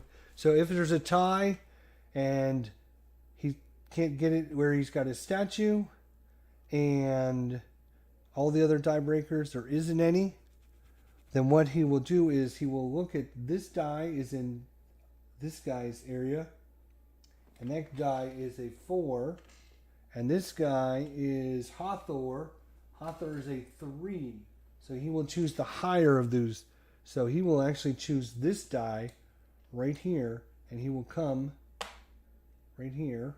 He is going to lose the happiness for building a building. He's going to build a building. Hey, Tony, what's going on, buddy? And he's got to build it in the 2 row, and then for the AI, he will always build it with the color, or he'll build in the row with the color. So this is a black die, so he's going to build it in the granite. So he will build it right here. Now this is kind of a bummer because he built it on the 2 row, which means now he's taken possession of that column, and because he's the first one to build it in the 2 row, he takes his gold. He doesn't care about the gold, but he just denied it. So I won't get the gold now by building in the 2 column. So that little bastard And that is that for him. Now it's up to us. This will be our last action here. We need to get some happiness. Oh, we lost another thing because we built a second building. So yeah, we need happiness, but there is no dice in the happiness. Now, we haven't talked about this, but you can spend 2 scribes to take a special god action. A special god action. That god action is called... I think there's actually a thing out here that gives you that same ability. Where is it?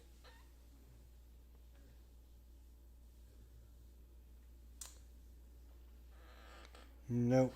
Maybe I'm misthinking. Okay. But there is a special god that you can use called what is the name of the god? That is a great question. I wish I could remember anything.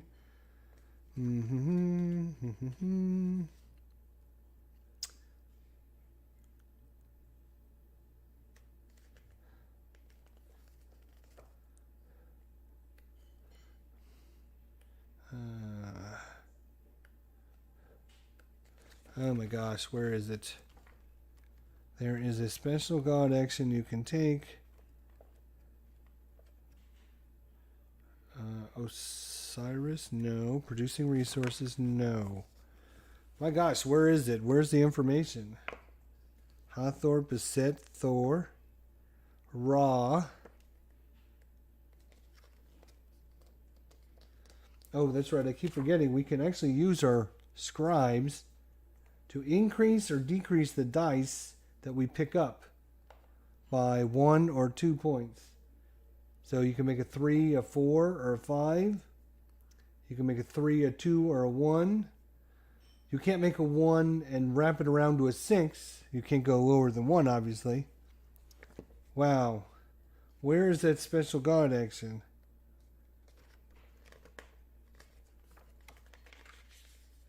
Scoring, yes. Rotation.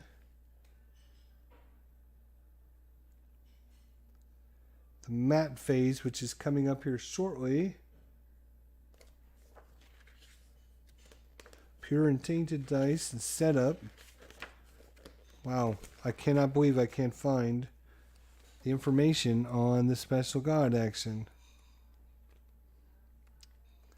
And yes, I know there is a special god action. I swear there's a special god action. I swear there's a special god action.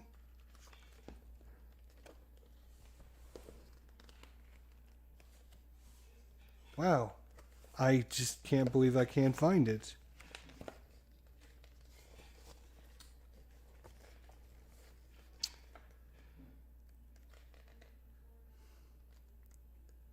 Hathor, Beset, Thor, Ra,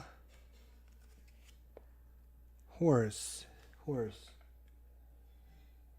Yeah, Horus is a god.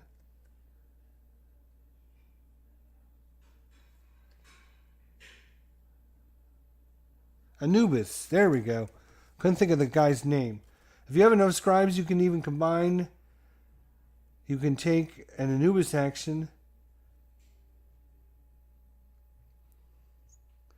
Anubis is the god we're talking about. Anubis. Anubis, where are you? Hello, Anubis. Anubis is the god. Alright, additionally, after performing the Anubis action, it's like it should be right here. Okay. Spend exactly 2 scribes to perform an Anubis action. When performing an Anubis action, you may take any die from around the oblique wheel. Yes, any die. From anywhere, including forbidden dice. And use these dice to perform any action. Yes, any action. Include any god action or any action to produce resources, regardless from whichever section you took the die or its color. Only the value of the die is relevant for the effect of the action. So there it is on page 14.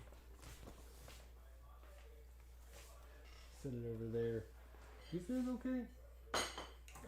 Huh?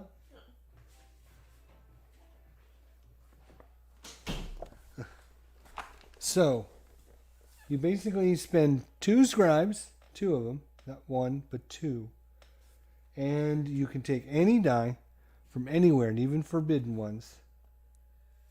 And, you can perform any of the god actions, as long as you have the resources for it. So, we can't do any happiness. We need happiness if we're going to build buildings. Because there's no dice over here at all. 0 dice. No dice. The only way for us to get those is to spend 2 scribes.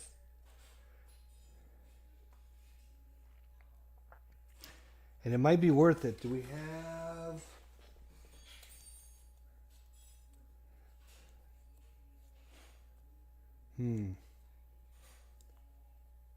Alright, I think we are going to spend the 2 scribes. We're going to spend 2 scribes. We're going to take the Anubis action. We're going to take any die, even forbidden ones. We want to get happiness, so we want at least a 5. We don't need anything higher than 5 because our population's at 5. So we can't go higher than our population. So we need at least a 5. Oh, and right here on your board, it shows you, right here in this spot, the Anubis information.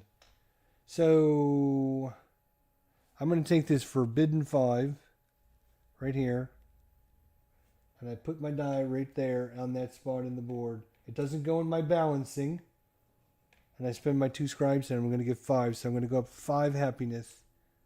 Bloop. And so now my population and my happiness are equal. It does cost me, doesn't it?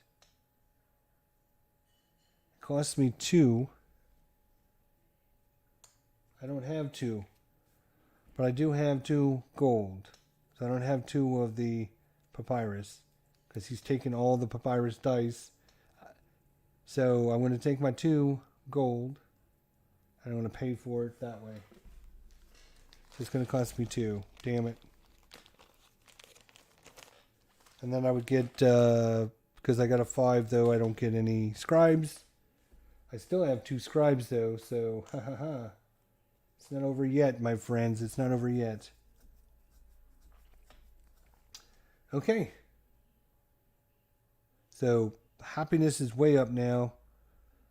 We're back in the red, which is nice, equal to our population. And that's it, right? So, do we have 4 dice in both players? Yes, we do. So we are going into what they call the mat phase. I think it's what they call it, the mat phase. All right, every 2 rotations. So we've now done a second rotation. So we started over here at 3 o'clock position. Went down to like the, what was that, 5 o'clock position. Now we're in the 7 o'clock position. We're taking the mat every 2 rotations. This happens when every player has exactly 4 dice on their playboard. We do have 4 dice. So each player determines the balance of their scales. So if you look at my scales, not so good. So I have 12 for the good, 6 to the bad, so I'm positive 6. This does not count at all. Nothing. Then if you have any of the valor tokens, you could adjust up or down on your, just, your value. If you had any of these tokens, we don't have any. So we're positive 6. So we didn't do a great job of balancing our scales. So we take our little thing and we are positive 6. So we're not going to lose victory points, but we're not very close. Now the AI, they get, for the first time we do this, they get a 3. All right. And then the next time we do this, they get a 2. And the next time we do this, they get a 1. And then the last time it's over. So 3 versus 6. So who's closer to the 0? The computer is, or the AI. So he gets first player again. We're going to take second player. Okay.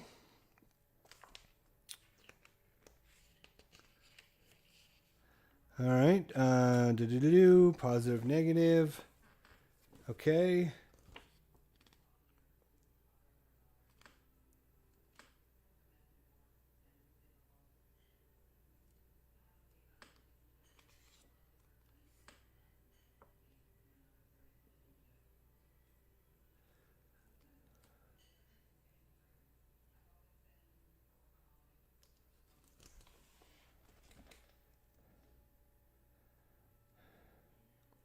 All right, return all dice from the player's board to the draw bag. Return all excess resources and faith tokens. Return all destiny cards. Continue with step 3 of the rotation process. All right, so I think that's all we have to do during the mat phase is we reset the boards, check the turn order track.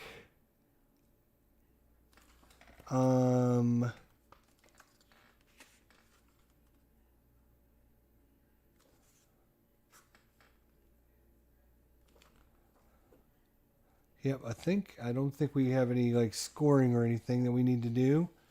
So return all destiny cards to the middle of the table, return all dice from the player board to the bag, and then continue with the rotation process. All right, so we did the rotation. Then we take the dice from my board and the AI board and put it back into the bag.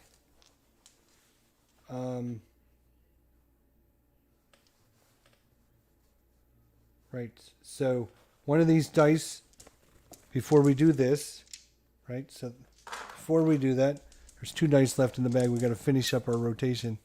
So we got to, one here, we'll put it over here. That's a 5, and that is going to be there. And then this one will go over here because it's a shadow, and that is going to be a gray, so that's going to go there. Then we put all the dice in the bag.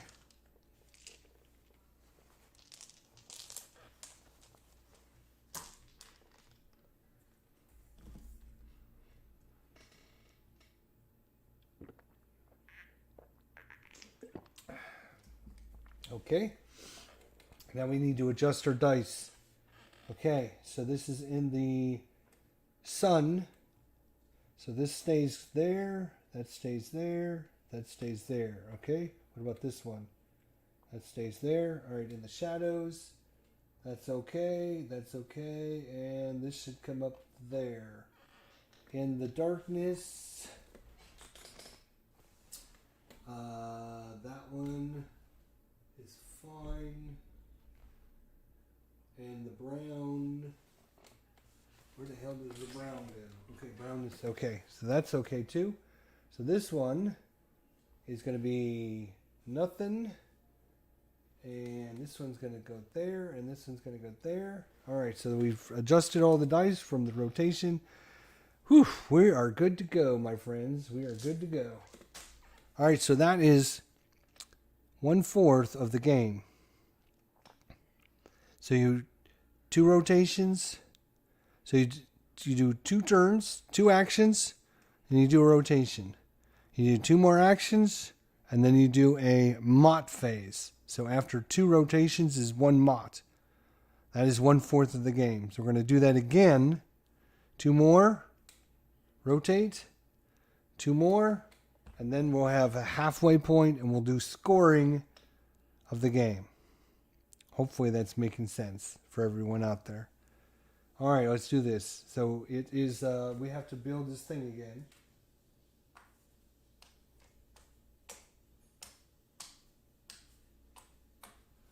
So, we have to build them a new pyramid because got to figure out which way he's going and what he's doing. So we just shuffle these up randomly.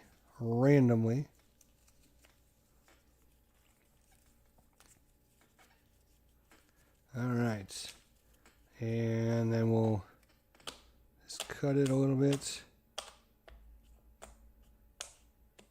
Let's do this. Boom, boom.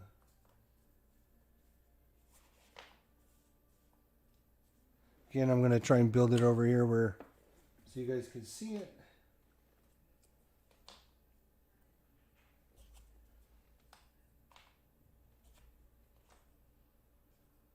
All right, he always takes the first lowest action in the bottom left. So he's going to take this one.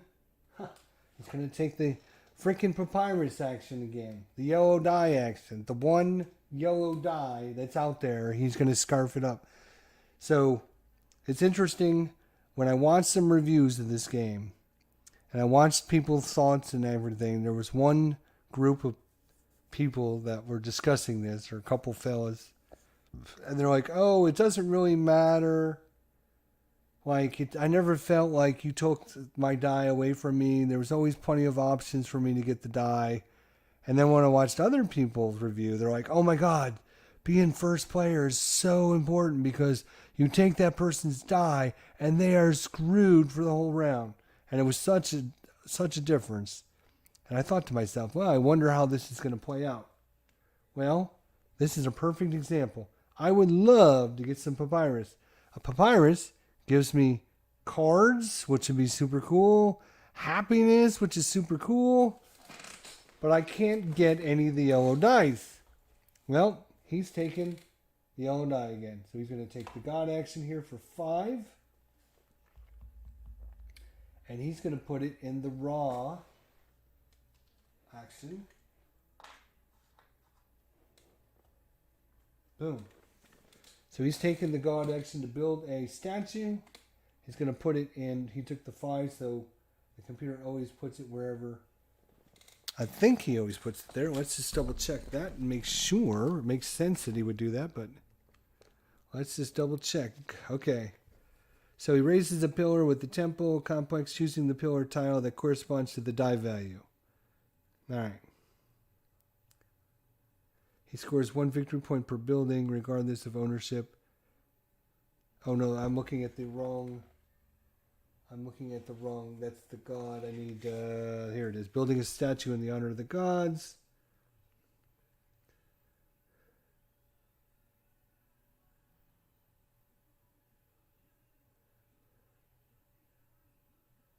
Corresponding to the value of the die. Yes, okay, that's what I thought. So he tries to build it whatever die he takes, he tries to build it in that god location. If he can't, then there's a whole set of do this instead. But he's taken that one die and gone away with it. And now, yeah. I'd like to get some papyrus. Here's the problem. If I could get some papyrus by building a building, right? The problem is if I build a building, then my happiness goes down. If my happiness goes down, I'm currently sitting right at the line at the red. So if my happiness goes down, I would only be able to get these 3 cards instead of the red cards.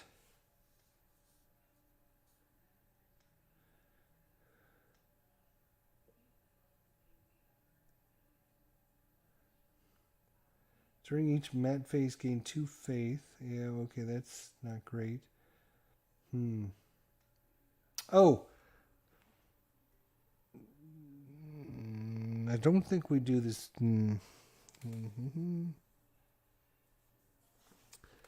Let's look at the quick reference real quick. I'm just wondering if we get new. So during the mat phase, determine the balance. Use faith to modify your imbalance. Adjust the mat maker to reflect the balance. Lose victory points. Determine new player order.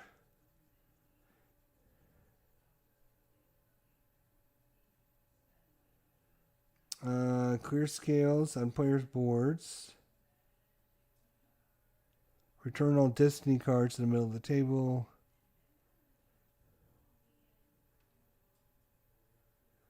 And then continue to step 3 of the rotation.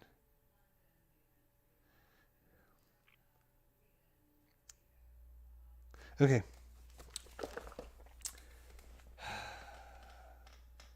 So I'd like to get some stuff so I can get better cards, bigger cards, but more choices.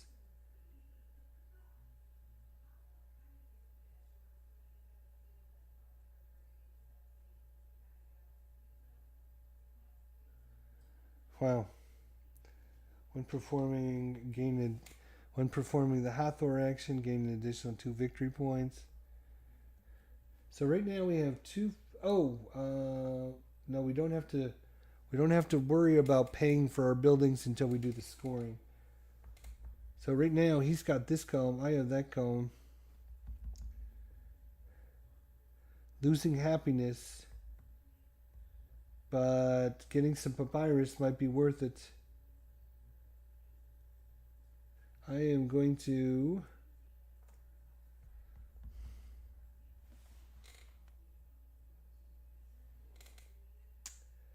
I'm going to build a building. Bloop. And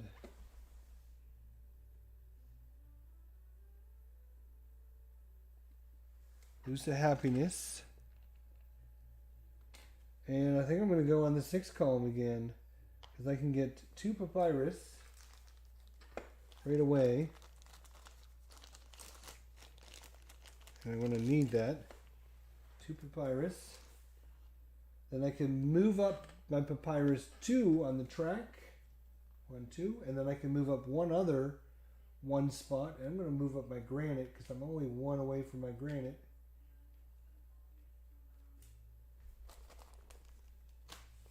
So there we go on that. And where's my die? I took a die. Didn't I take a die? Yes, I had like a 6. What did I do with my die? Did I put it somewhere? Oh wait, that's right. I have to build where I take the die.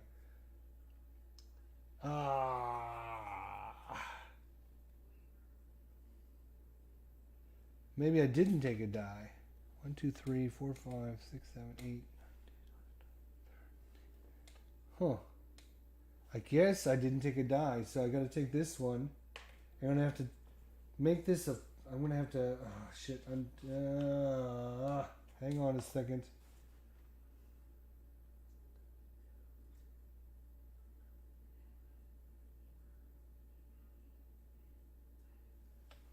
There's not a single 6. Yeah, there is.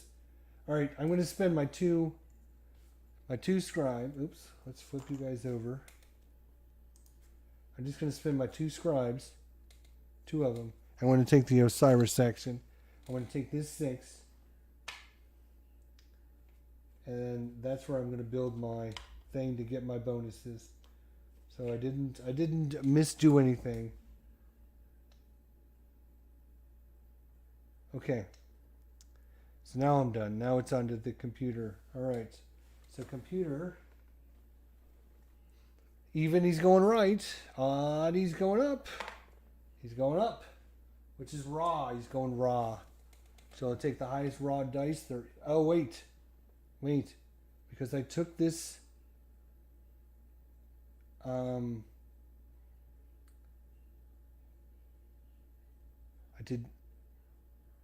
No, I did not take that action. I took this action. Right, so I don't get my bonus, I don't think. Damn it. He's taking a raw action, which is a 2, so he's going to get this right there at the 2 spot. That is 1 victory point. Loop. He's going to take this. He's going to try and build, which makes sense that it would be right here. That's going to get him 1, 2, 3, 4. Plus it's in the row. That is 5. So he's going to get 5 victory points. So 25. I've not gained a victory point yet. Wow.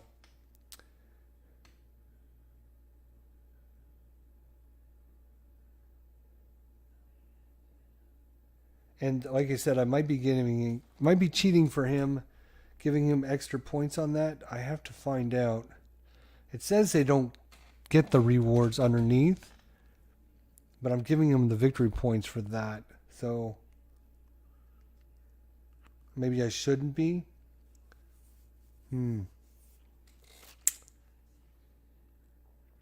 Alright, so that's his action. My action.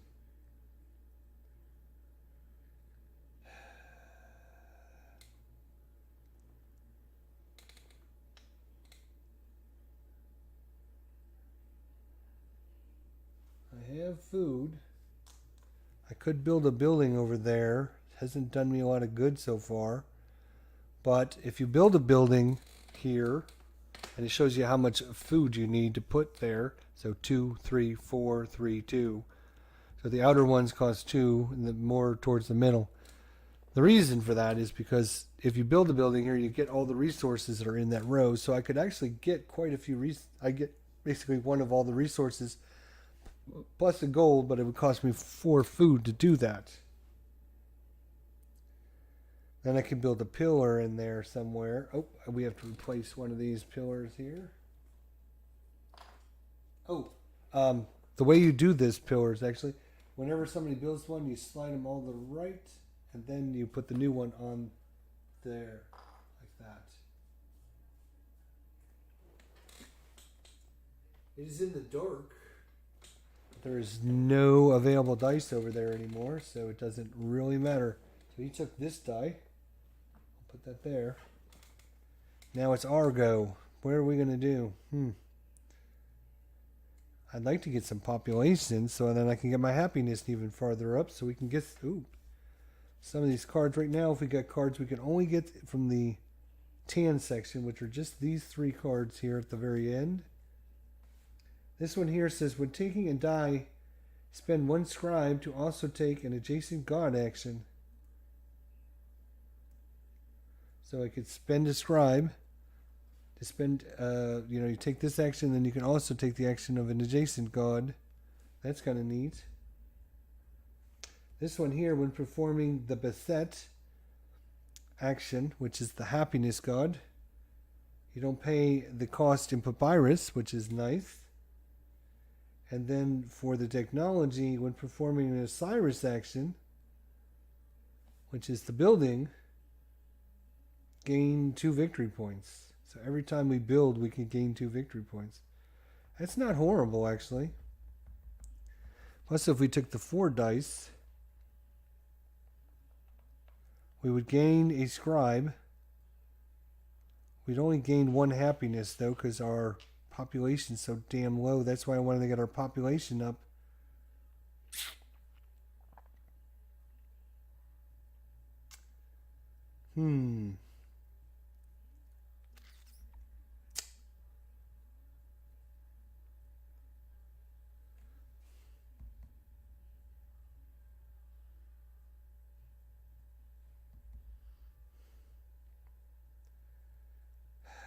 There's only 1 die, and that's this location. If I want to do this,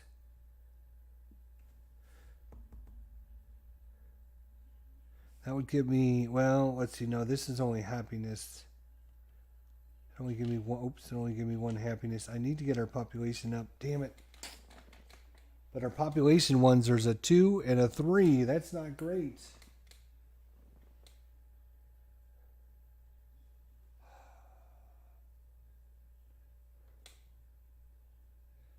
I mean, the best die is pointing me down here towards the cards, but again, I can only get these 3 cards.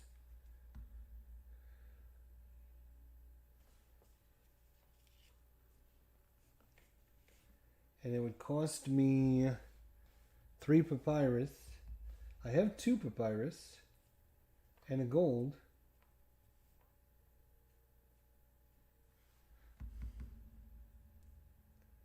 When taking a die, spend a scribe to also take an adjacent action, and then when performing that one, I could do it without paying the cost. But that's the happiness. Oh, Beset or Hathor. So either one of those 2. Okay, that even makes this one even better. All right.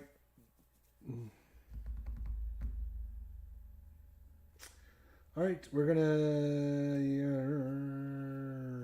gonna spend we're gonna take this die. Oops, right there. We're gonna spend 2 parchments, 2 papyrus, and a gold. 2 papyrus and a gold.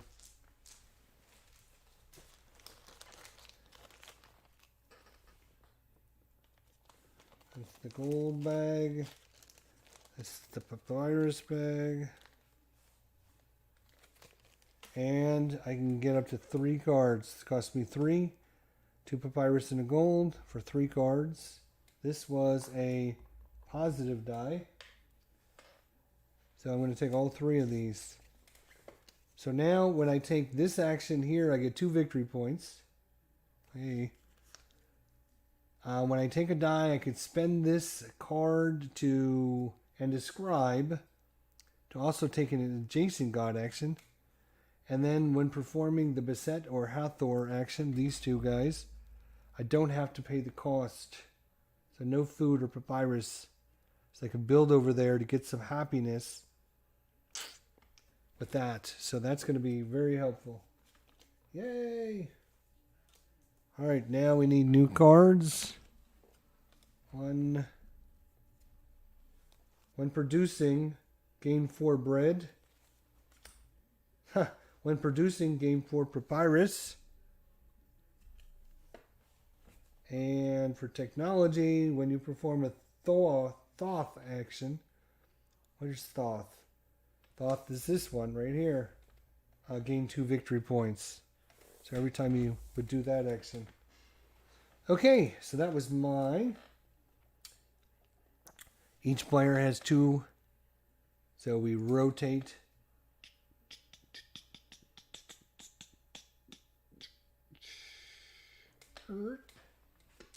And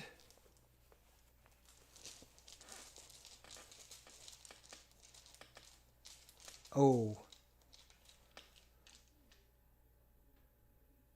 we should not have this many in the bag. What happened? Oh, something happened. Hang on. We should not have that many in the bag.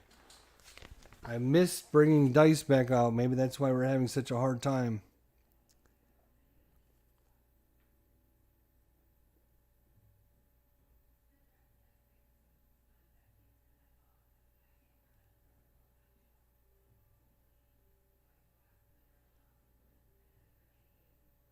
Yep. All right. So we should have added a couple dice into the shaded area. So we're going to do this one here. That is going to go to here. And we'll do over there. And that is like that. Okay, and then we would have done that again when it was here. So those 2 sections should have got a die. And 5 is going to be here. And that goes there. Okay, so that.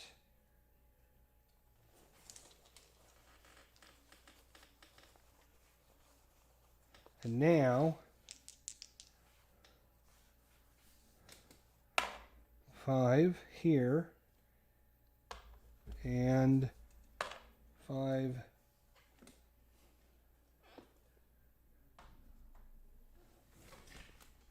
no, that goes there.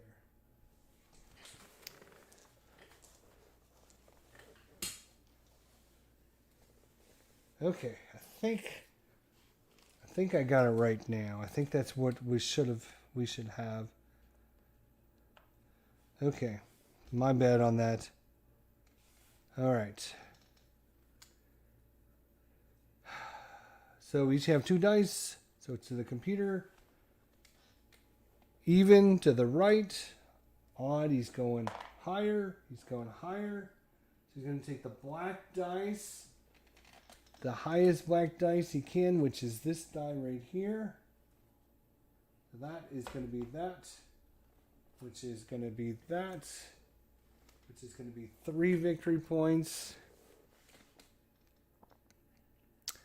3, 4, 5, 6 victory points.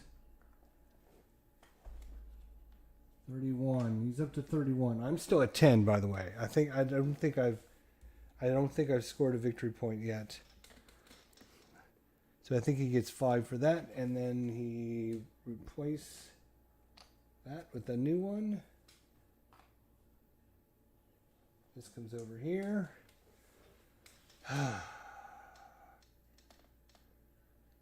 But I mean, if all goes well, we'll get some victory points from this.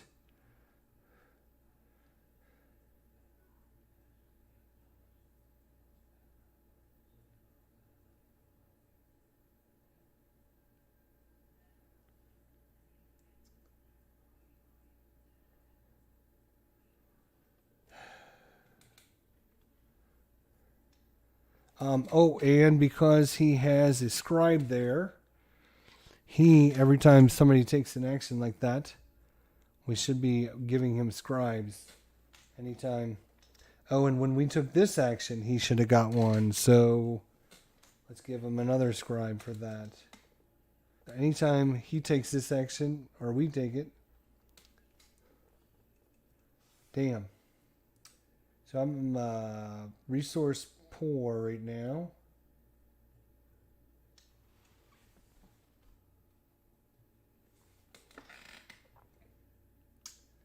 I could get 4 papyrus.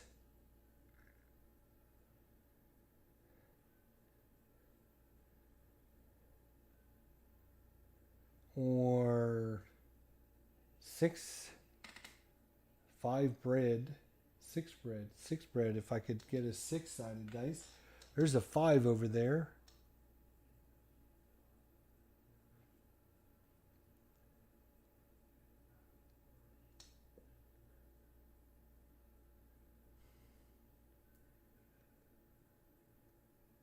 Getting my happiness up is like... Getting my happiness and my population up are like my number 1 priority now. Getting another building would be nice too.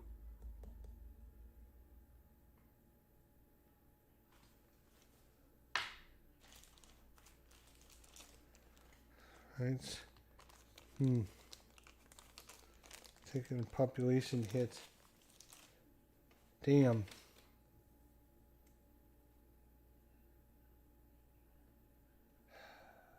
All right, what do we think? What am I doing? What am I doing? What am I doing?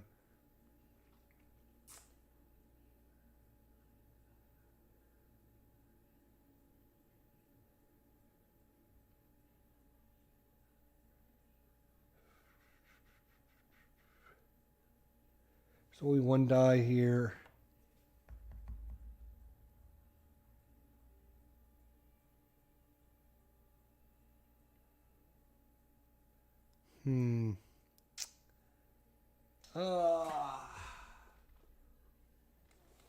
I've not built any pillars, but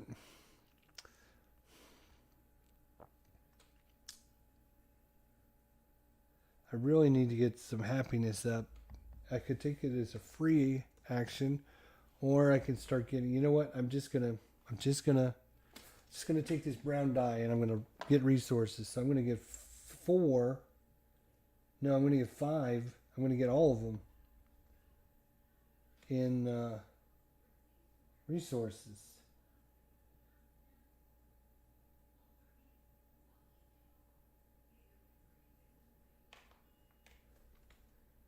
I'm gonna get all of them as resources.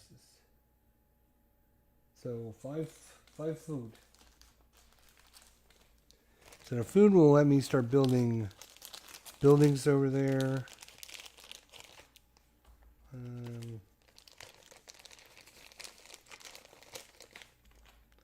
1, 2, 3, 4, 5 wood, 5 food, plus the 2 food I already had. So I got plenty of food now. That should last me a while, anyways. So I just took the resource action with the die, and that's it. So now we're on to his turn. And now, again, to the right or up. He's going to the right. He's going to take this action with the highest dice, which is the 3. And he's going to build a building. And the building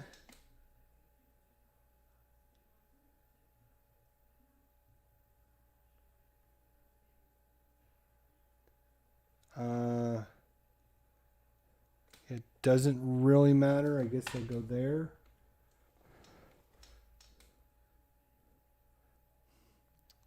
Because he can't go, he's already got that column there.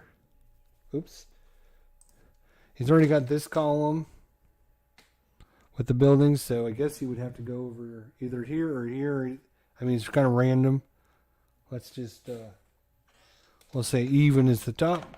Nope, odd. Okay, so we'll go, I guess, there, because it's the same amount, 3 victory points. 1, 2, 3. 31 plus 3 is 34, dude. We're not add. I don't know. All right. So that's that action. He's done in his actions. And we're going to be scoring here in a second. So I got one last chance to do something. Put a guy here in this row. And I can get me some victory points for that row. Or I could build here. No, because there's only a 2 there. I cannot build higher than him. I could build a statue and put it here. Then I would win both of those columns. And I would get a gold piece. What's it going to cost me? 3 granite. I don't have 3 granite and I don't have any gold. Damn. Not going to help. I would need to get granite first.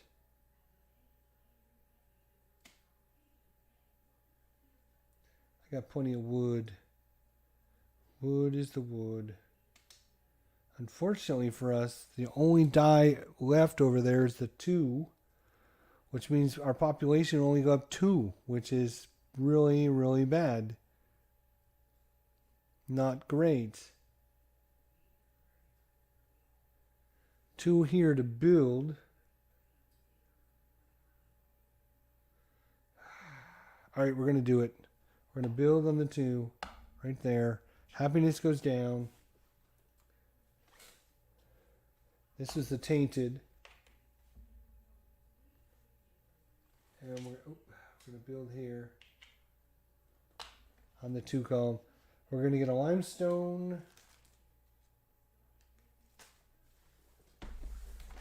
Getting a limestone with the limestone cowboy. Where's my limestone? Here it is. So I get a limestone and I get to move my limestone up 1 in the production. So now if I ever produce, I can get 3 limestone. All right, that's it. Boom. So we are going on to a scoring round.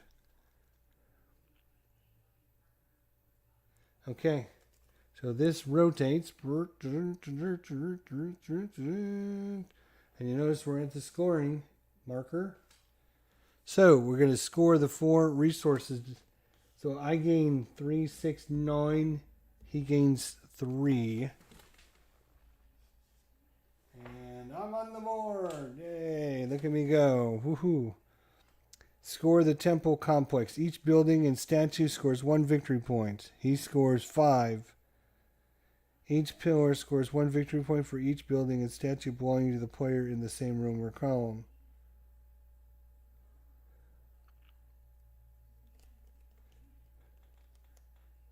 Oh my God, he's going to score a lot of victory points.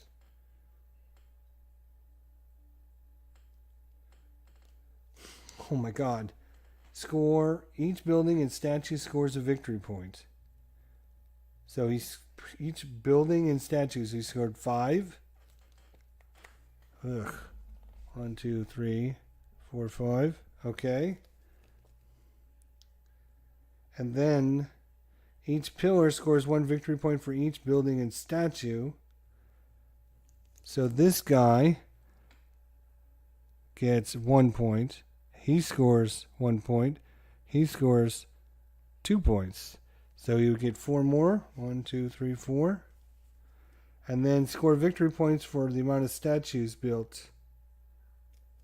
He scored 2 statues, so he gets 3 points. I have 1 statue? Ugh. So I get 1 point. Well, it is currently 49 to 20. He is way out in front of me.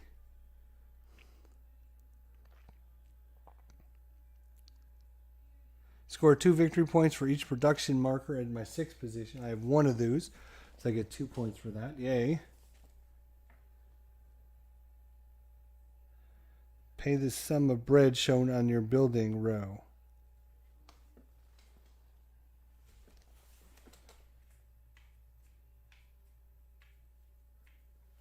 I have to pay 2 bread. I'm pretty sure that's 2 bread. I'll pay the 2 bread.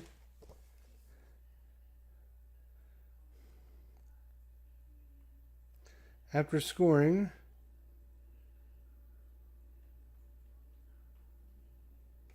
we gotta look at our dice here. I'm at -2. He would be at 2 this time.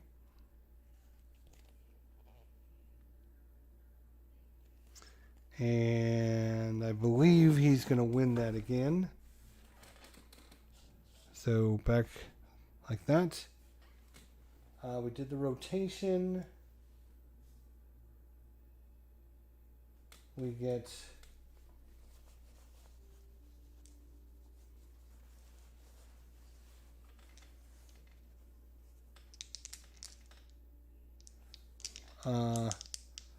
oops.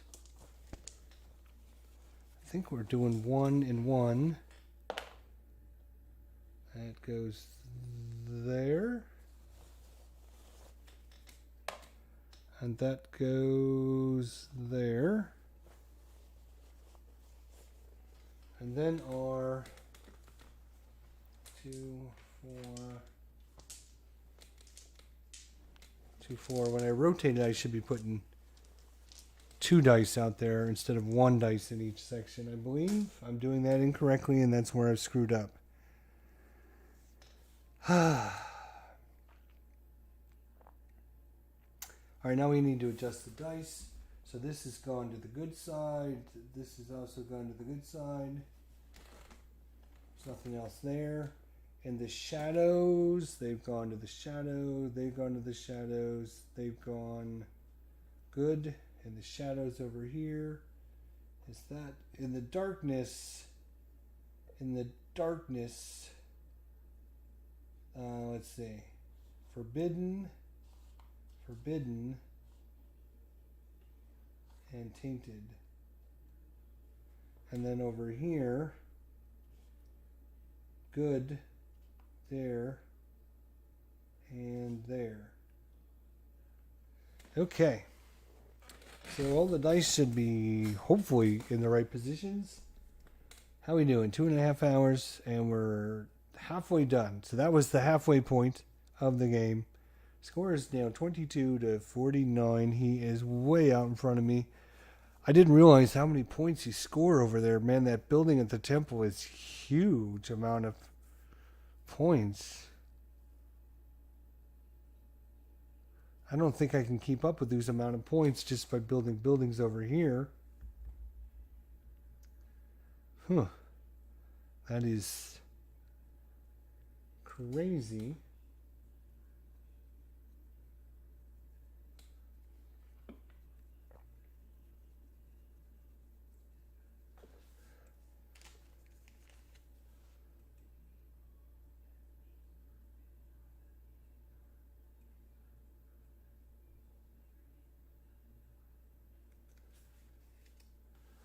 Okay. Do I want to call it here and say that was a good test session and then try again, or continue on? I think we're so far behind, and I messed up the dice a few times. You know what? I think I will just call it an episode. and then we can try it again with do it again. See if we can do better the next time. How's that sound? This is kind of like a test tutorial session anyways. Alright guys, well thanks everyone for watching. Thanks for viewing. Thanks for any comments, suggestions, or whatever. We'll see everybody next time. Thanks for watching guys, and we'll talk to you guys soon.